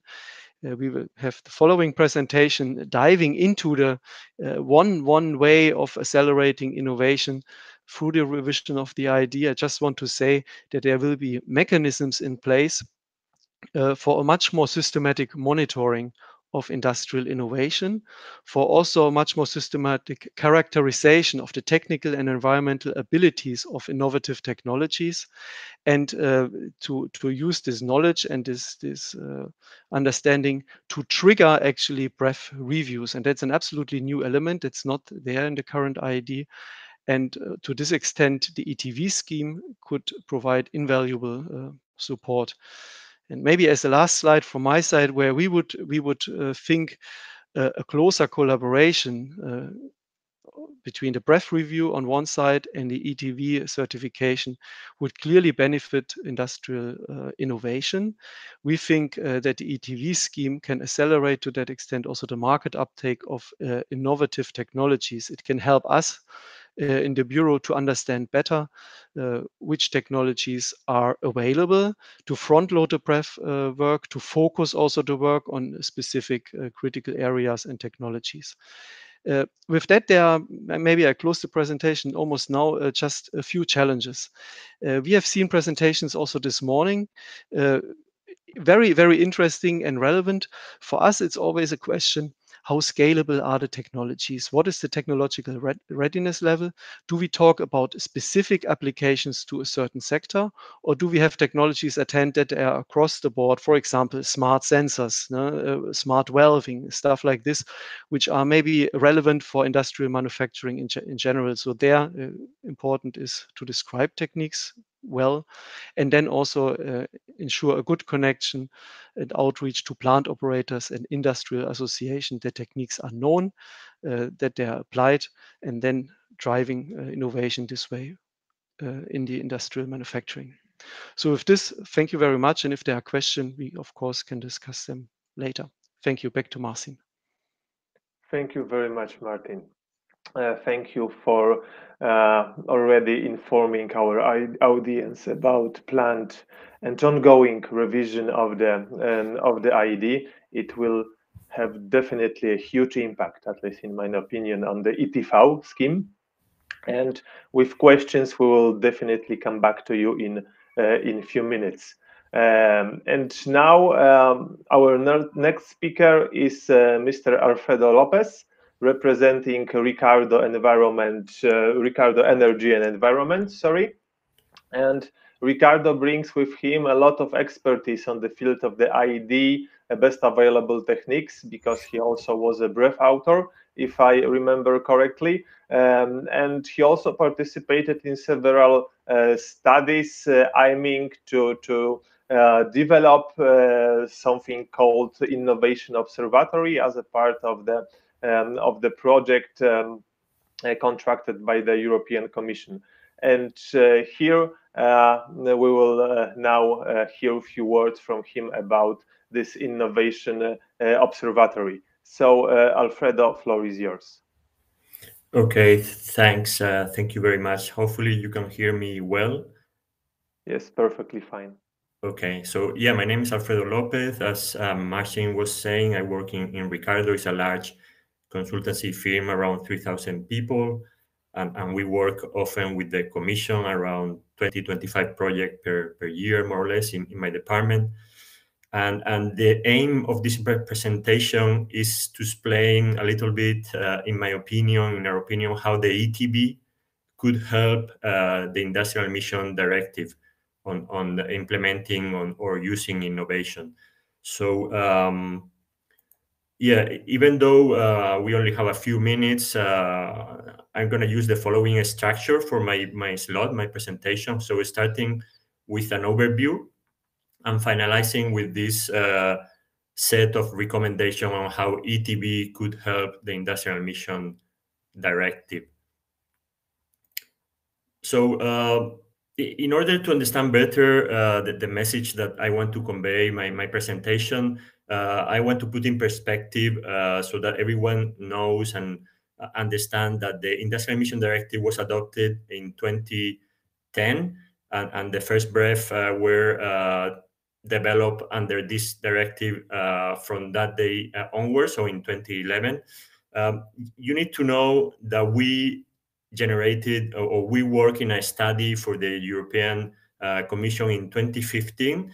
The study focused on how innovation could be used further on in the Industrial Emission Directive to reduce emissions. And this study from 2015 was the one that suggested the launching and the testing of the Innovation Observatory.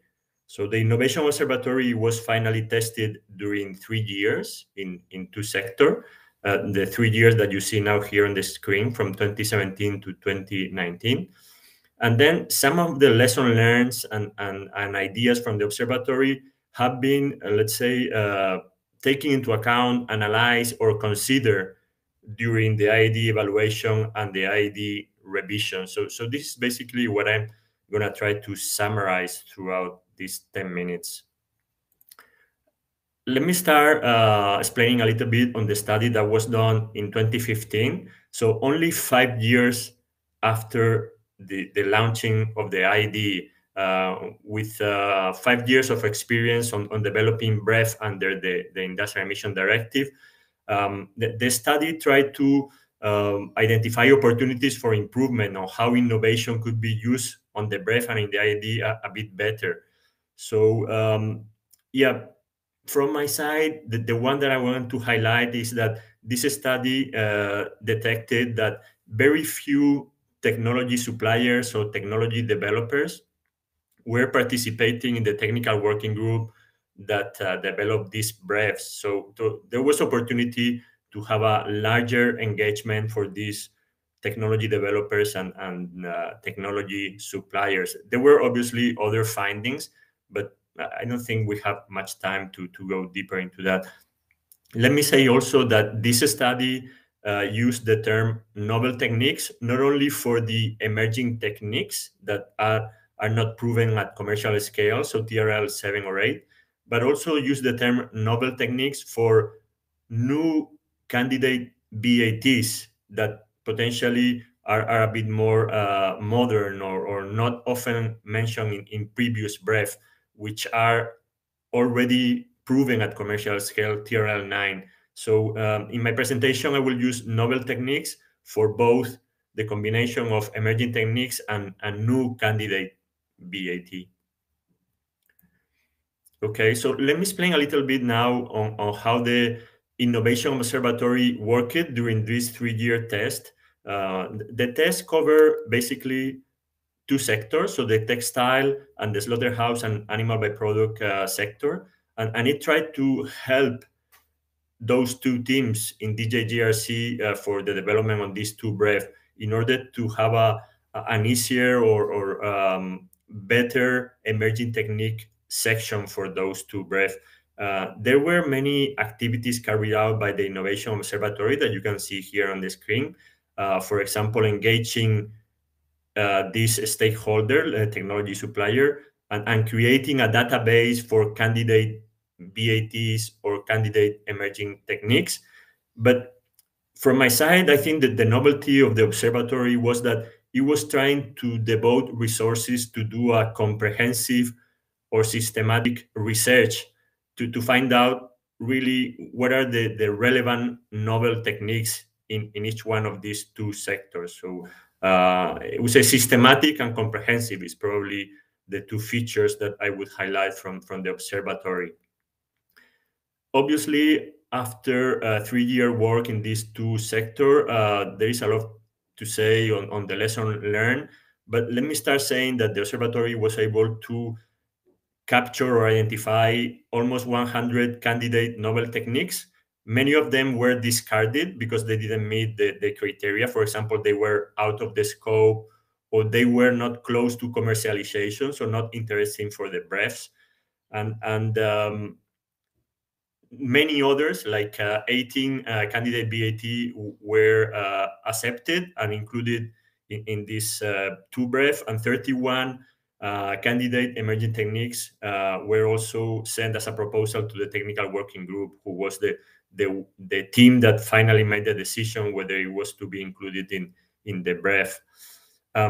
So many lessons learned from operating 3 years this innovation observatory. Probably the most important one from my side to highlight here is the fact that we engage this technology supplier and technology developers, but they were devoting resources and time to do peer review, so to help us rate, for example, the maturity of techniques and so on. But there were no clear benefits from them, for example, for them to justify that they were devoting time to help us. As of those people who participate in the BREF, that they have clear direct benefits, but this is something pending, and there is room for improvement. Maybe the ETV can help in that domain. Other potential lesson learned that I want to share here today is that the observatory was able to find so many marginal improvement of existing techniques and not so many disruptive technologies that were able to make a huge emission reduction or things like that. Okay, so there were some learnings from the testing of the pilot, and now I want to do a deeper dive on how the revision of the IED has been considering or analyzing options on how to implement or how to improve the participation of innovation into the industrial emission directive. These are the ones that you see here now on the screen. These are options that were considered and were analyzed, and the final proposal, as Martin said before, will only be available in a few months. So let me say, for example, that we did consider in the ID review to have in the future this official establishment of the Innovation Observatory that could help the IPPC Bureau. And whenever the observatory is able to recognize that in a given sector there are relevant emerging techniques close to commercialization, the observatory could suggest an update of the BAT conclusion. The final decision always be on the side of the technical working group or the Bureau. A second idea to increase the innovation on the directive is so that allow the operator to uptake emerging techniques instead of BAT, and this would let them have a larger time frame to implement those. So if an operator is willing to make a larger emission reduction because it's uptaking an emerging technique, it will not have the common 4 years as we know it now, but it will have a larger period, 6 to 8 years. This is still to decide. And this is something new which is being considered at the moment for the directive. A third potential way to increase how innovation generates an impact on this domain is to allow more time for testing of the emerging techniques because right now the directive is setting only a few months for emission exemptions. So the directive is setting a period while they test the emerging technique where the operator doesn't need to meet the VAT-AL. So the new proposal would potentially have a larger time frame for testing these emerging techniques. There are also other ideas that were considered and analyzed, and those are related with climate change, but I don't think this is the focus of the current webinar. So I will potentially jump now to my final slide, which is trying to wrap up and trying to propose how the ETB scheme could help the observatory or the BREF or the ID on pushing innovation and getting more from the innovation into the emission reduction. So the first way that the ETB could help the Industrial Emission Directive is to provide accurate and proven data from the candidate techniques. It could determine, for example, the environmental performance, or it could help providing better understanding on the maturity or TRL of those techniques or candidate techniques. The ETB could also have and provide candidate techniques for the observatory to assess. This can be done because the ETB may have a larger network and also contacts and relationship with other ETB programs, for example, Japan, Korea, Canada, etc. And also the ETB could support on emerging technique development, either providing some access to funds or visibility to these emerging techniques to cross and achieve the first pilot test at a commercial scale. So I think that's probably all from my side. Conscious of time and aware that we have certain delay with respect to the agenda. Thank you very much, Alfredo. Thank you for bringing to us new information about Innovation Observatory and potential links with the ETV scheme. Definitely we'll come back to you with some further question in a few minutes. But before, we'll have another expert, Mr. Joachim Deugenio. Sorry for my pronunciation. I hope I did it more or less correct. From DG Environment, who will share with us information on Zero Pollution Action Plan. Very, very important policy in the Commission's agenda now. So without further delay, Joachim, the floor is yours. Yes, hello, welcome everybody. Thanks for the invite. And well, I'm basically now taking you out of the specific context and presentations that colleagues have just made and zoom back a little bit to get a little bit more bird's eye view on how all the work that we're doing in the context of the Industrial Emissions Directive, for example, feeds into European Green Deal and into the action plan on zero pollution for air, water and soil. Conscious of the time, because I should have finished 10 minutes ago, I will skip a lot of slides in my presentation so that there's a little bit of time for questions and discussions, but the presentation will be available for you to look at later in more detail. If you could move forward already to the third slide, please.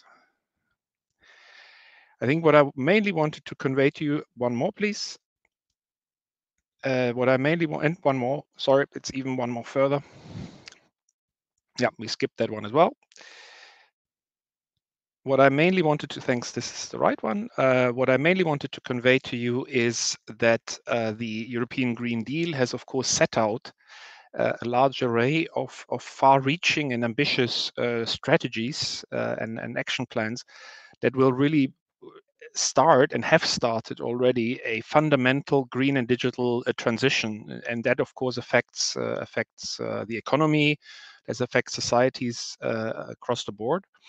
And the zero pollution action plan is part of that overall picture. And The first thing I wanted to highlight is that pollution as such is not only addressed in one document. What we have done from the outset, whether it is in the climate policy, in circular economy, biodiversity and farm to fork strategies, we have really made sure that the pollution dimension is integrated across the board in the various policies.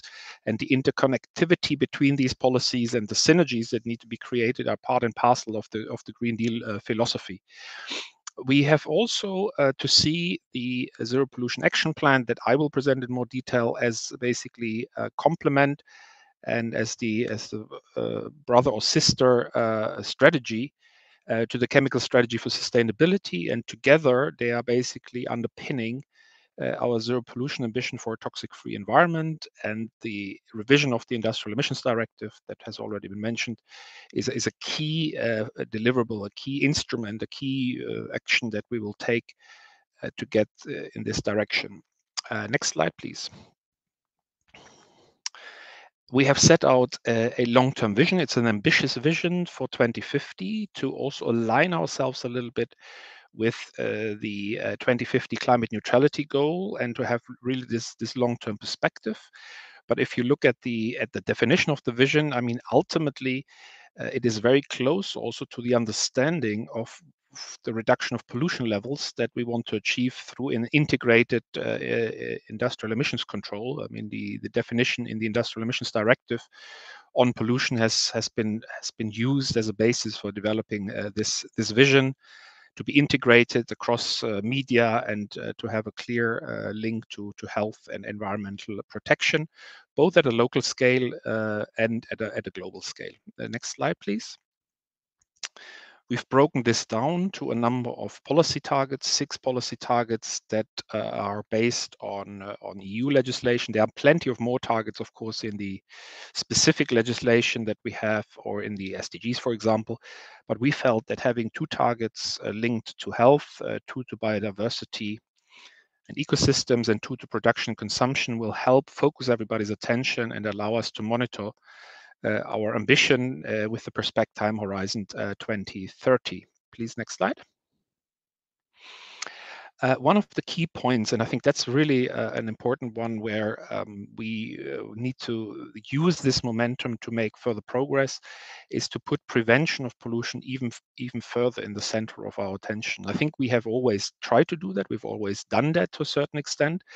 But we still have far too often the situation that an end-of-pipe solution where we have to eliminate or remediate polluting situations is the case.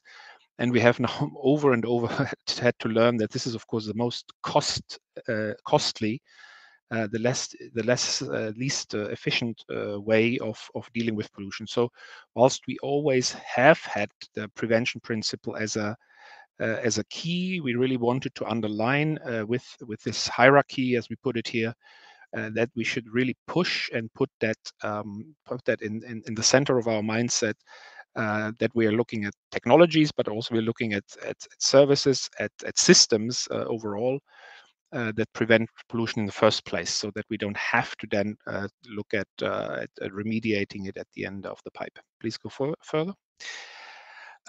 Integration of the pollution aspects into the various sectorial policies I've already mentioned. I think it's industrial policy, transport, energy, and consumption, production, and so on. I think what I wanted to highlight here is something that I haven't heard. Lots of things have already been said, which I fully support. But one thing that I haven't heard yet much talk about in the webinar so far is the industrial strategy of the European Commission, the industrial ecosystems. And I think that is really where the innovation and the transformation is happening, and where the green transformation will play an important role. Of course, the Industrial Emission Directive will play its part. But overall, I think these initiatives, and I think part of the work that I've heard this morning is also part of these activities, is really about making sure that these various industrial ecosystems that are now under transformation are being greened from the outset, so to say, and that we use this transformative power and the investment that will happen in the next couple of years to achieve these overall objectives set out in the Green Deal. Next slide, please. We have identified 3 thematic area priorities. I've already mentioned them: health, biodiversity, and production consumption, but also a number of enablers that are important to achieve the overall ambition, whether it is linked to implementation and enforcement, whether it's the global dimension, and so on. Again, in the interest of time, I will not go into detail in these. Next slide, please. One thing that we're really keen on is to bring these pollution ideas to different sectors. And so we have identified a number of integrated flagship initiatives where, for instance, the interlinkage between health and inequalities in pollution, or the showing how pollution works in the building sector is being explored further. One aspect that I heard in many of the presentations that, of course, is also very important is the digital dimension. So how we can better use digital solutions. And I think in the industrial sphere, in this industrial transformation, I think you have already shown in several presentations today how important that will be to achieve our overall objectives on the Green Deal and on zero pollution. Next slide, please. And now this is basically just a quick overview of the roadmap, the actions that are in the action plan. It's not the whole list, but it's really giving the kind of main ones. The darker ones are the ones that are legislative initiatives. And then we have some non-legislative initiatives. The Industrial Emission Directive, obviously, as already mentioned several times, coming up in the next couple of weeks. But we also have this year, for instance, the revision of the Urban Wastewater Treatment Directive, Air Quality Directive, or Pollutants on Water, all of which, of course, rely to a certain extent on technological innovations to address the ambitions that will be set out in these legislation reviews. Next slide, please. We've heard already a lot about the industrial emissions review, and from colleagues, from Martin, for example, I think it's already very well described. What I just briefly wanted to say is that we have done also an evaluation, and in this evaluation, I think there is a lot of food for thought that is interesting also for you further thinking on how to develop the ETV process. Again, it has already partially been described, but I just particularly wanted to underline the aspects that we are looking more at enlarging the kind of thinking to bring in the circular economy aspects, the resource efficiency, chemicals, or using safer chemicals, industrial processes, and also the link to the climate policy, which will be extremely important. Another point is also that the agro-industry sector has been under specific evaluation on how to deal with that in the future, because of course it has also been covered partially already, but we realized that there's quite a significant impact. Next slide, please. And so we are looking at policy options. Again, partially has already been presented, but this is, let's say, the kind of overall picture of the areas where we will look to make proposals. And maybe rather than going into detail, one observation that I wanted to add to the discussion is that, of course, the Commission will now come forward with a proposal and with impact assessment and with a lot of suggestions, not only for the revision of the ID, but we will also revise the so-called European Pollutant Release and Transfer Register and bring the two instruments closer together. But of course, this is only the start of the debate. And then, of course, there will be negotiations in Council and in Parliament. And of course, we count on all the, so to say, all the friends of the Industrial Emissions Directive and on all of you to be ambassadors and to help achieve an ambitious result at the end of the negotiations. So even if the proposal is out, there will not be on the day one an immediate application of the new suggestions. We will probably be looking at a process of at least a year of intense negotiations with the legislative institutions, of course, of the EU. And then there will be hopefully also a lot time where certain discussions can be held in more detail with you and your constituencies. Next slide, and then I finish. Last point is that as part of our activities at a more horizontal level, We have also set up a zero pollution stakeholder platform. This is our kind of contribution to foster stakeholder engagement. We have just launched this platform. Next slide, please. And you see there the distribution of participants, of members that have been selected. And we are doing this in very close collaboration with the Committee of the Regions. And I think in 2022 will be a year where we will have much more activities in this context. And that's how I finish. Please, the last slide. If you want to find out more about this, subscribe to the newsletter or have more information. There is plenty of information available online. So Martin, I'll stop here. Very quick run through to quite a large policy area, but I hope it helped a little bit to contribute to the discussion from what has been presented also from the others. Thank you very much. Yeah, thank you, Joachim. It was extremely useful and challenging indeed to try to compress in 10 minutes so huge subject. And now we reached the moment in our webinar where we again have a few minutes for questions and answers. So again, you can, our dear participants, try to ask our experts about content of their presentation using chat or the raise hand button, and then ask after be given the floor, ask your question orally. And I will start with a few first questions, and maybe this time we will take the reverse order, since if I remember correctly, Joachim is a bit short of time. So I will start with my first question to him. And exactly as you said, Joachim, the Zero Pollution Action Plan is a very complex, multidisciplinary policy. And IED, in my opinion, is like a tool which will provide certain outcomes which are closely connected with industrial emissions. And this is the task for the IED. And we heard already quite a lot how ETV can be utilized in this context.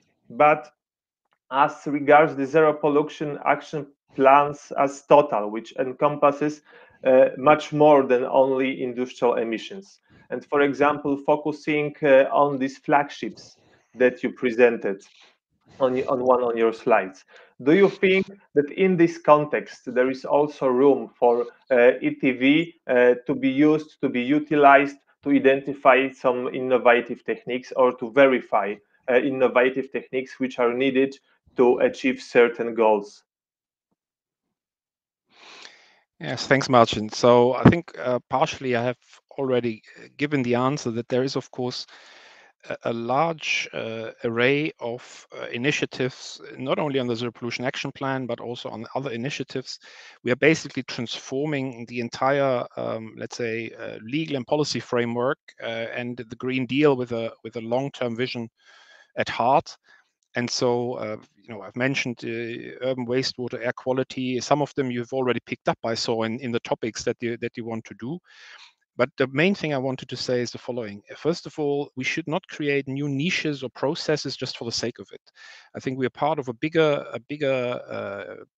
initiative and a bigger aim, where we have to make sure that whatever we do is synergized, so there are synergies with other things that are going on, is integrated, so that we're looking across border between things that are can be complementary or can provide added value.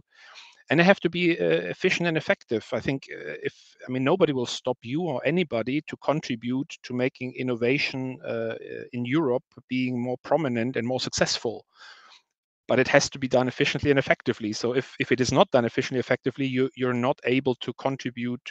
Nobody will basically be reaching out to you and wanting that involvement. So we need to really find ways where we can join forces with all the actors there, and where we can use the innovative potential in Europe, which absolutely exists. I think the eco-innovation industry is one of the most successful ones in Europe. and bring it to the fore with all our energies and power. And to be honest, for us, whether it has the label, the ETV has done that, or another kind of initiative, I think we all need to work together on this, and everybody can play their role. That's the main message I wanted to give. And from what I see, I'm very encouraged from what you have to offer and from what you're proposing.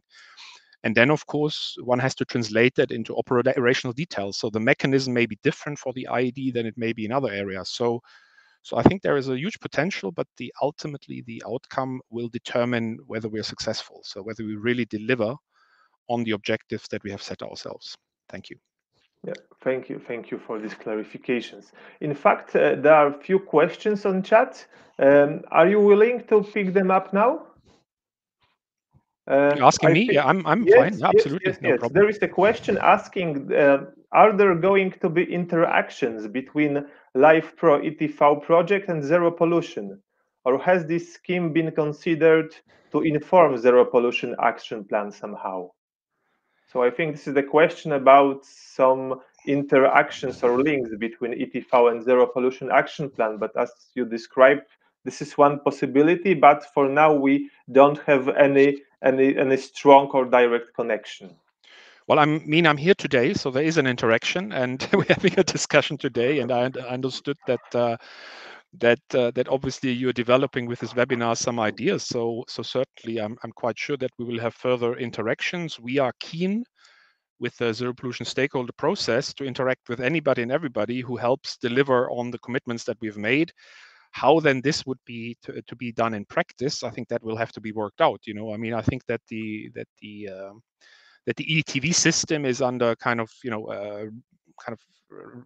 rethinking in terms of where to go in the future, and so the discussion is not only linked to the zero pollution action plan and to the IED, but in general terms. And we're very happy to engage with you and have discussions on that. And so yes, the answer would be yes. Yeah, thank you very much for this. So thanks a lot, Joachim, for your time, for providing these answers. There is another question, but more about techniques. So probably we'll address it to another expert, Alfredo or Martin. I think that's better. Thanks a lot. Yeah. Thanks a lot. Thank you very much. Have a nice afternoon. Okay, and now using this reversed order of presentation, next questions should go to Alfredo. Alfredo, yeah, he's with us already. And yeah, when I've been listening to your presentation, one of the very interesting elements you picked up was this idea to somehow give more incentives to industry, for example, to use emerging techniques. For example, in the proposal of the IED that will come in a few months, we expect to see certain changes, giving, for example, more time to operators for implementation these emerging techniques, including these associated emission levels, which probably will be more ambitious than levels associated with standard VAT, let's say. But I've been wondering whether this more time would be enough. For example, 3-4 years more to implement given technique. This will be considered as enough sufficient incentive for the operators to go this path, or maybe we need to think about another mechanism. Maybe usually some financial mechanism work very well to create special fund for those who want to develop innovative technique or somehow verify them using ETV, and then somehow pump or make these techniques available for the breath revision process. Okay. Yeah. To answer that question, I want to remind that Martin explained that the IED is technology neutral. So the operators, the owner of the installation, is not forced to use any given technology. So they will not be forced to use a VAT. They will not be forced to use an emerging technique. But to answer your question, let me say that during the consultation for the IED evaluation and IED review, many operators, they had the concern on this potential option for the policy in the future, the possibility of selecting emerging technique with the risk of the emerging technique not performing so well after being selected because it has not been proven sufficiently at commercial scale. So I think the ETV or similar mechanism have a strong role here to demonstrate the performance of emerging techniques and to minimize this risk that was highlighted by the operator as the number one concern related to this potential proposal measure for the future. We also identify in the observatory some funding mechanism that you were mentioning. For example, there's some live program that are targeted for IED work, and in the call for proposal, so the rules to assign funds, they mention is a positive added value if the operator is investing in topics that are covered by the BREF and so on. Okay, yeah, thank you very much for this clarification. So indeed, very good verification of this novel technique would be, in your opinion, very relevant, in fact, crucial thing, and this can ensure that this notion, this idea of the uptake of novel techniques may work sufficiently. And of course, yeah, it's good to hear that you identified also some live program that can support financially, for example, the ETV verification, as I understood correctly. Yes, so thank you, Alfredo, very much for your contribution. If time allows, we will come back to you with other questions. Maybe there will be other questions from our audience. And now I would like to go to Martin.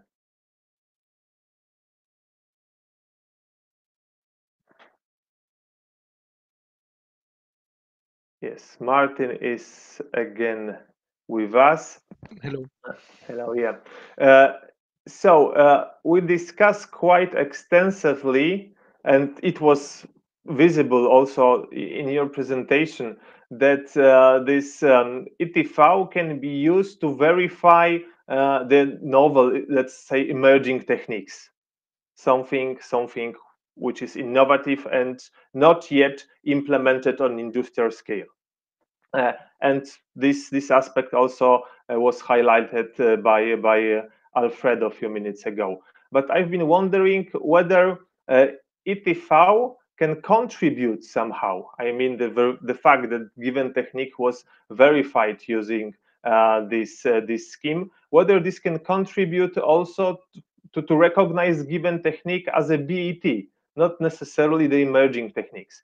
For example, in cases where we have industrial application, but only on one plant or two plants in Europe, or basically two plants identified during the revision process. Do you think that in this context, this ETV can work as well? Yeah, Martin, that's a very interesting question. What how we normally determine best available techniques, we look into the environmental performance regarding certain pollutants, and we look with which techniques, abatement techniques, maybe in-process techniques, this environmental performance is associated with. So in principle, the data collection we are running and the discussions in the technical working group, they somewhat serve to establish the performance of a technique. No? But this is not always a clear-cut process. It is a discussion. Stakeholders have different views. And if you then have certain techniques that have already a certain verification, a certification behind them, that of course strengthens the position of a technique, and it provides confidence into the performance of that technique. And to that extent, we would think that ETV can provide assurance for plant operators that things really work. I don't want to go into details. Our data collection captures a snapshot, normal operating conditions, but very often that is sampling of data at certain points in time. And there's always the question, okay, sampled under normal operating conditions, but how stable is this technique really? No? And if there is a certification behind it, can help. Yeah, this is certainly of benefit as well. Yeah, thank you very much, Martin. And as I mentioned, that there is a question from the audience. I think you are best suited person to answer it. The question is if industry has a need for emission treatment, emission abatement, who and how should be addressed if a given operator want to implement certain emission abatement techniques. I think this question refers where to find information, what is available, and who can provide it. Is BREF somehow helpful for this? Absolutely. As a repository for information on techniques that are suitable to curb environmental pollution, the BREF as a reference is absolutely helpful, and we encourage the use of these BREFs. Regarding the concrete implementation, I would think it is the competent authority to contact, to discuss, and to develop certain things further. Now, two scenarios are possible. An implementation of a technique to fulfill certain permit obligations. Okay, that's maybe standard, that's maybe the application of a best available technique that is industry-wide used, fine. But if there is a sense for innovation, going beyond what is prescribed, as Piotr explained for the flue gas desulfurization, this is of course very interesting for us to feed this information back to the Bureau, and to that extent we can share with all plant operators like an Excel template where we have 10 dedicated sections where techniques can be described, and this can be done independent on whether the technique is relevant for a certain BREF that is currently under review, or whether that is maybe for a BREF where the review has just been completed. We compile that information and we will feed it into the review process as soon as a certain BREF for a certain sector is reviewed again. So we welcome very much receiving information about such innovative technologies.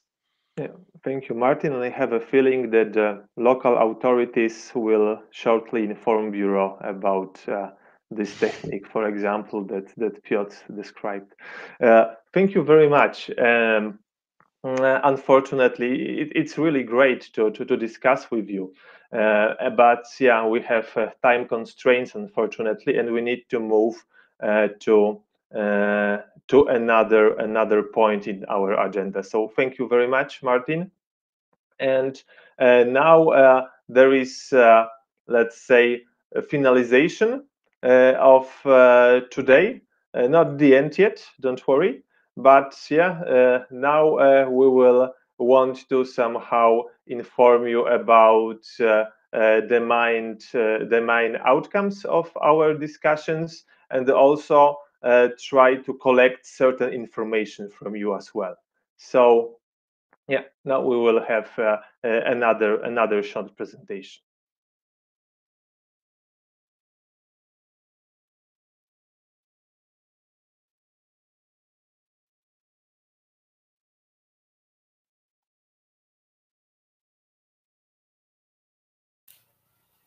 Martin, I am not sure whether. Okay, Enrica is Enrica, yes, Yeah. Enrica is with us. Yes, good morning to everyone. So this interactive session is to link basically the contribution of ETV for achieving the policy framework already presented. So basically, we need also your opinion on this phase. So we shortly show a survey on this, just to accept also your opinion for including in the policy brief.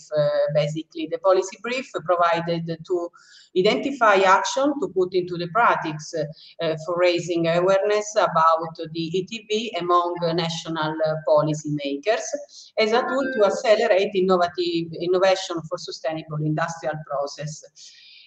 So basically, the document could be open to the public review for a while to be defined, and could be available on the website in the section for in the events. And basically we can go in the next slide to show the suggested statement. And please, for the next slide to show the statement for this iterative session. Thank you. So basically, we can show this suggested statement. And so the first one is I just reading this statement, and please take part to this survey for your feedback. So the statement are the current EU legislation, like for example the industrial emission directive. So I don't see anymore my slide.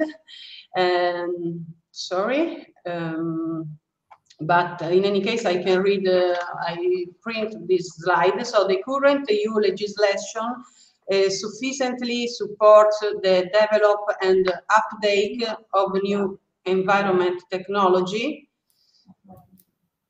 Okay. So the first one is the current EU legislation sufficiently supports the development and uptake of new environmental technology for sustainable industrial process.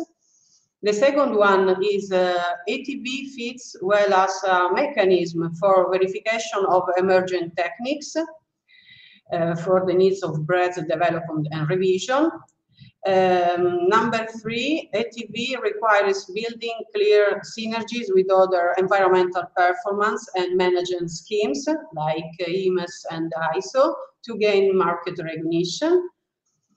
Number 4, ETV may accelerate the market uptake of novel techniques for large industrial applications. And the last one is achieving of ambitious goals of zero pollution action plan regarding, for example, air quality, near zero waste option will be challenged without increasing application of innovative techniques with a proven performance.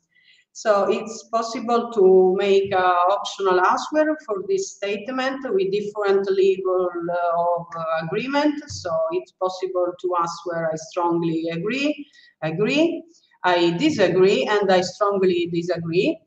And so really I invite the audience to participate to this survey in Marcin. So I don't know if we are able to show in real time the results, so we can comment or spend some words on this, and we can start the survey, I think. Okay, Erika, I will try to start our survey immediately. Okay. So here it comes, the first question. But yeah, we have some technical issues, but let's try again.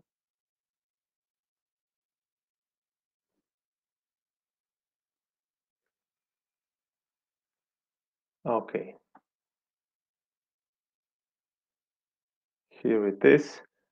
And yeah, as Erika described, here you can see the question, you can provide answer, and yeah, we can actually see the result in real time. Yeah, so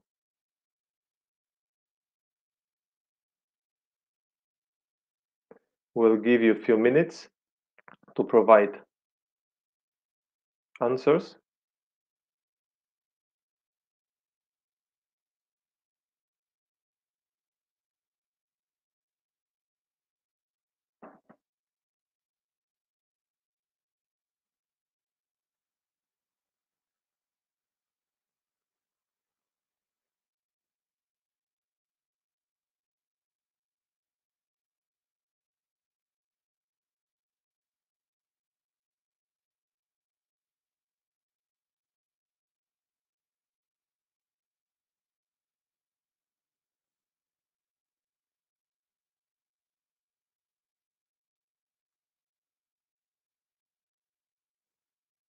Okay, I think now we will stop with this first question.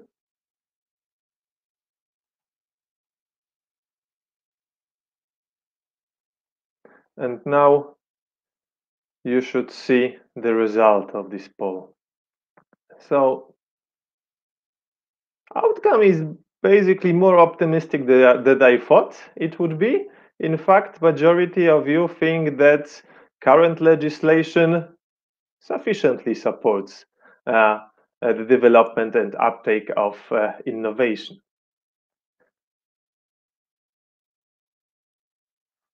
Now we will switch to second question. But first I need to close this one.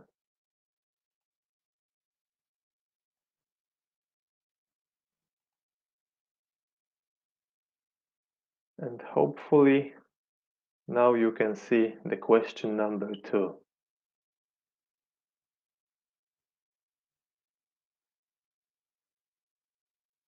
Please share with us your opinion if ETV fits well as a mechanism for verification of emerging techniques for the needs of BREF's development and revision.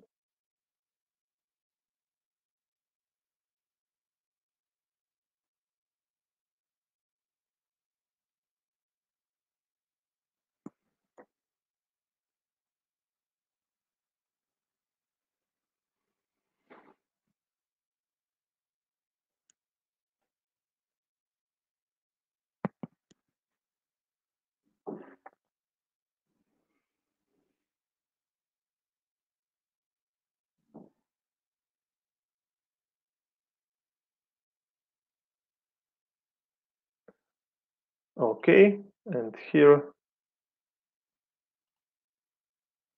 you will see the results.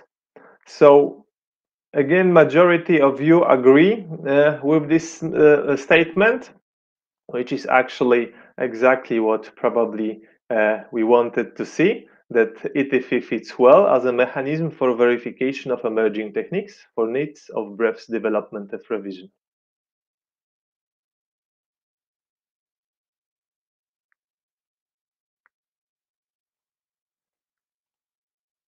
And question number 3.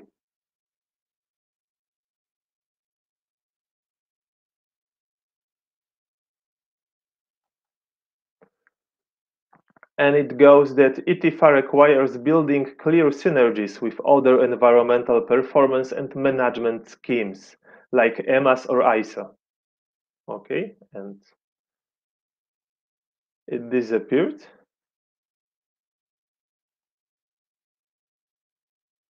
But we will bring it back. All right, so here it comes again, question number 3, about need of building synergy between ETV and other performance and management schemes.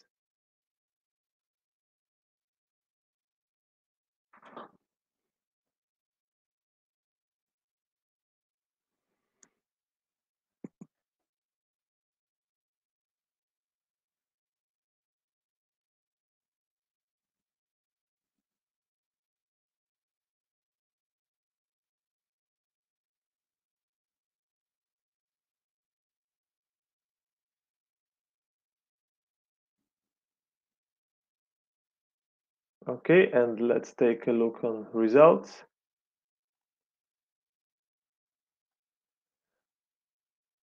Again, majority of you thinks that such synergy is definitely needed.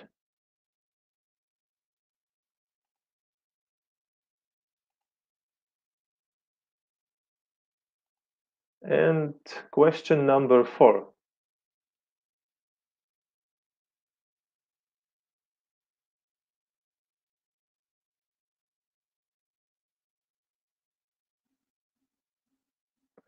Yeah, and now we can see it. Question number 4 says ETV may accelerate the market uptake of novel techniques for large industrial application.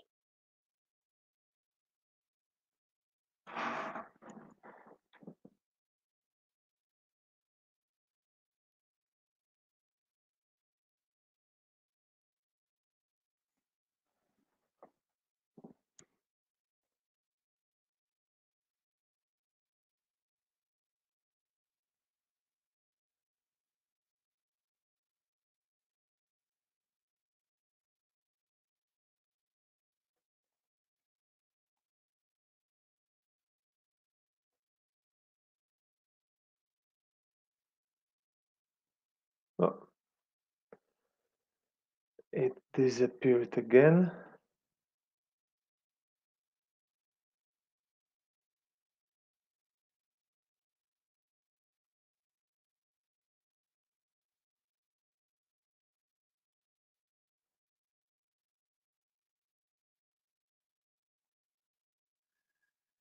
Okay, unfortunately, we did not lose the results, so we don't need to vote again. And here you can see how you voted.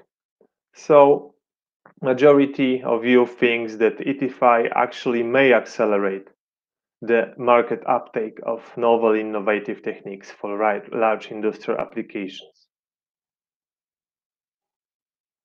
And the final question, the last one. So few minutes of patience, please.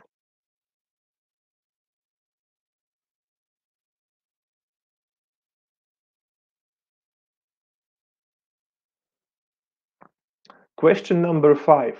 Achieving of ambition goals of zero pollution action plan regarding air quality or near zero waste options as examples will be challenging without increased application of innovative techniques with a proven performance.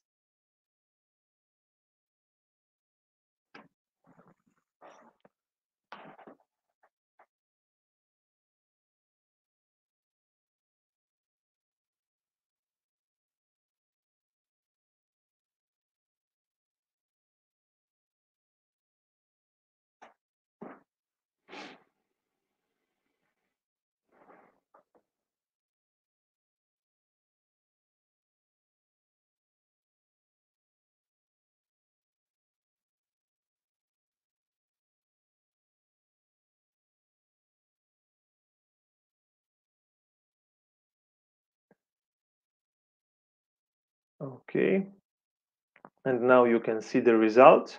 For these questions, actually, our audience expressed the strongest positive opinion that indeed the uptake of innovation is absolutely needed to achieve goals from Zero Pollution Action Plan.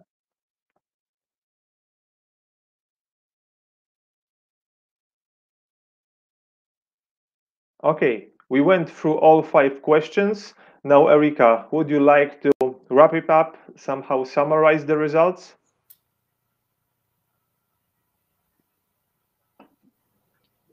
Yes, okay. I can see the summary of the final answer, but I think okay. I think in any case, in every 5 statements, there are a good and strong link between ETV in one hand and for achieving the emission directive for industrial and the zero pollution action plan goals. So we have a good result that we can include in the policy brief. So at the end, so really thank you for your opinion and the participation, and thank you for all of us.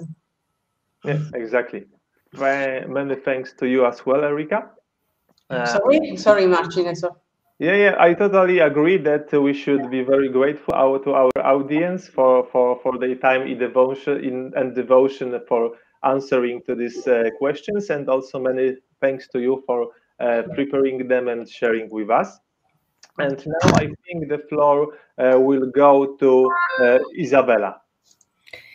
So first of all, I wanted to say my really words of appreciation. I thank you very much to you, Marcin, for running this whole webinar and moderating it. I wanted to thank you very much to the speakers for devoting their time and preparing the presentation and taking all the questions. And I think it was really, really very important for you to have you today on board. I wanted to thank you very much our audiences for staying with us longer than we expected. But I think that these discussions were really important. And they also create a kind of more understanding and raise this awareness about ETV among you. I also wanted to say that this webinar is not the last one we are making. This is actually a whole series of webinars that we're planning under Let's Talk About ETV. So we'll be having another webinar that will be dedicated to ETV, and this time circular economy related policies, circular economy business models, and value chains that also might be of interest to you. And that will be on the 17th February. On the 22nd of March, we are tentatively planning a webinar that could be definitely of interest to some of you on linking ETV with the green public procurement policies and the innovation procurement.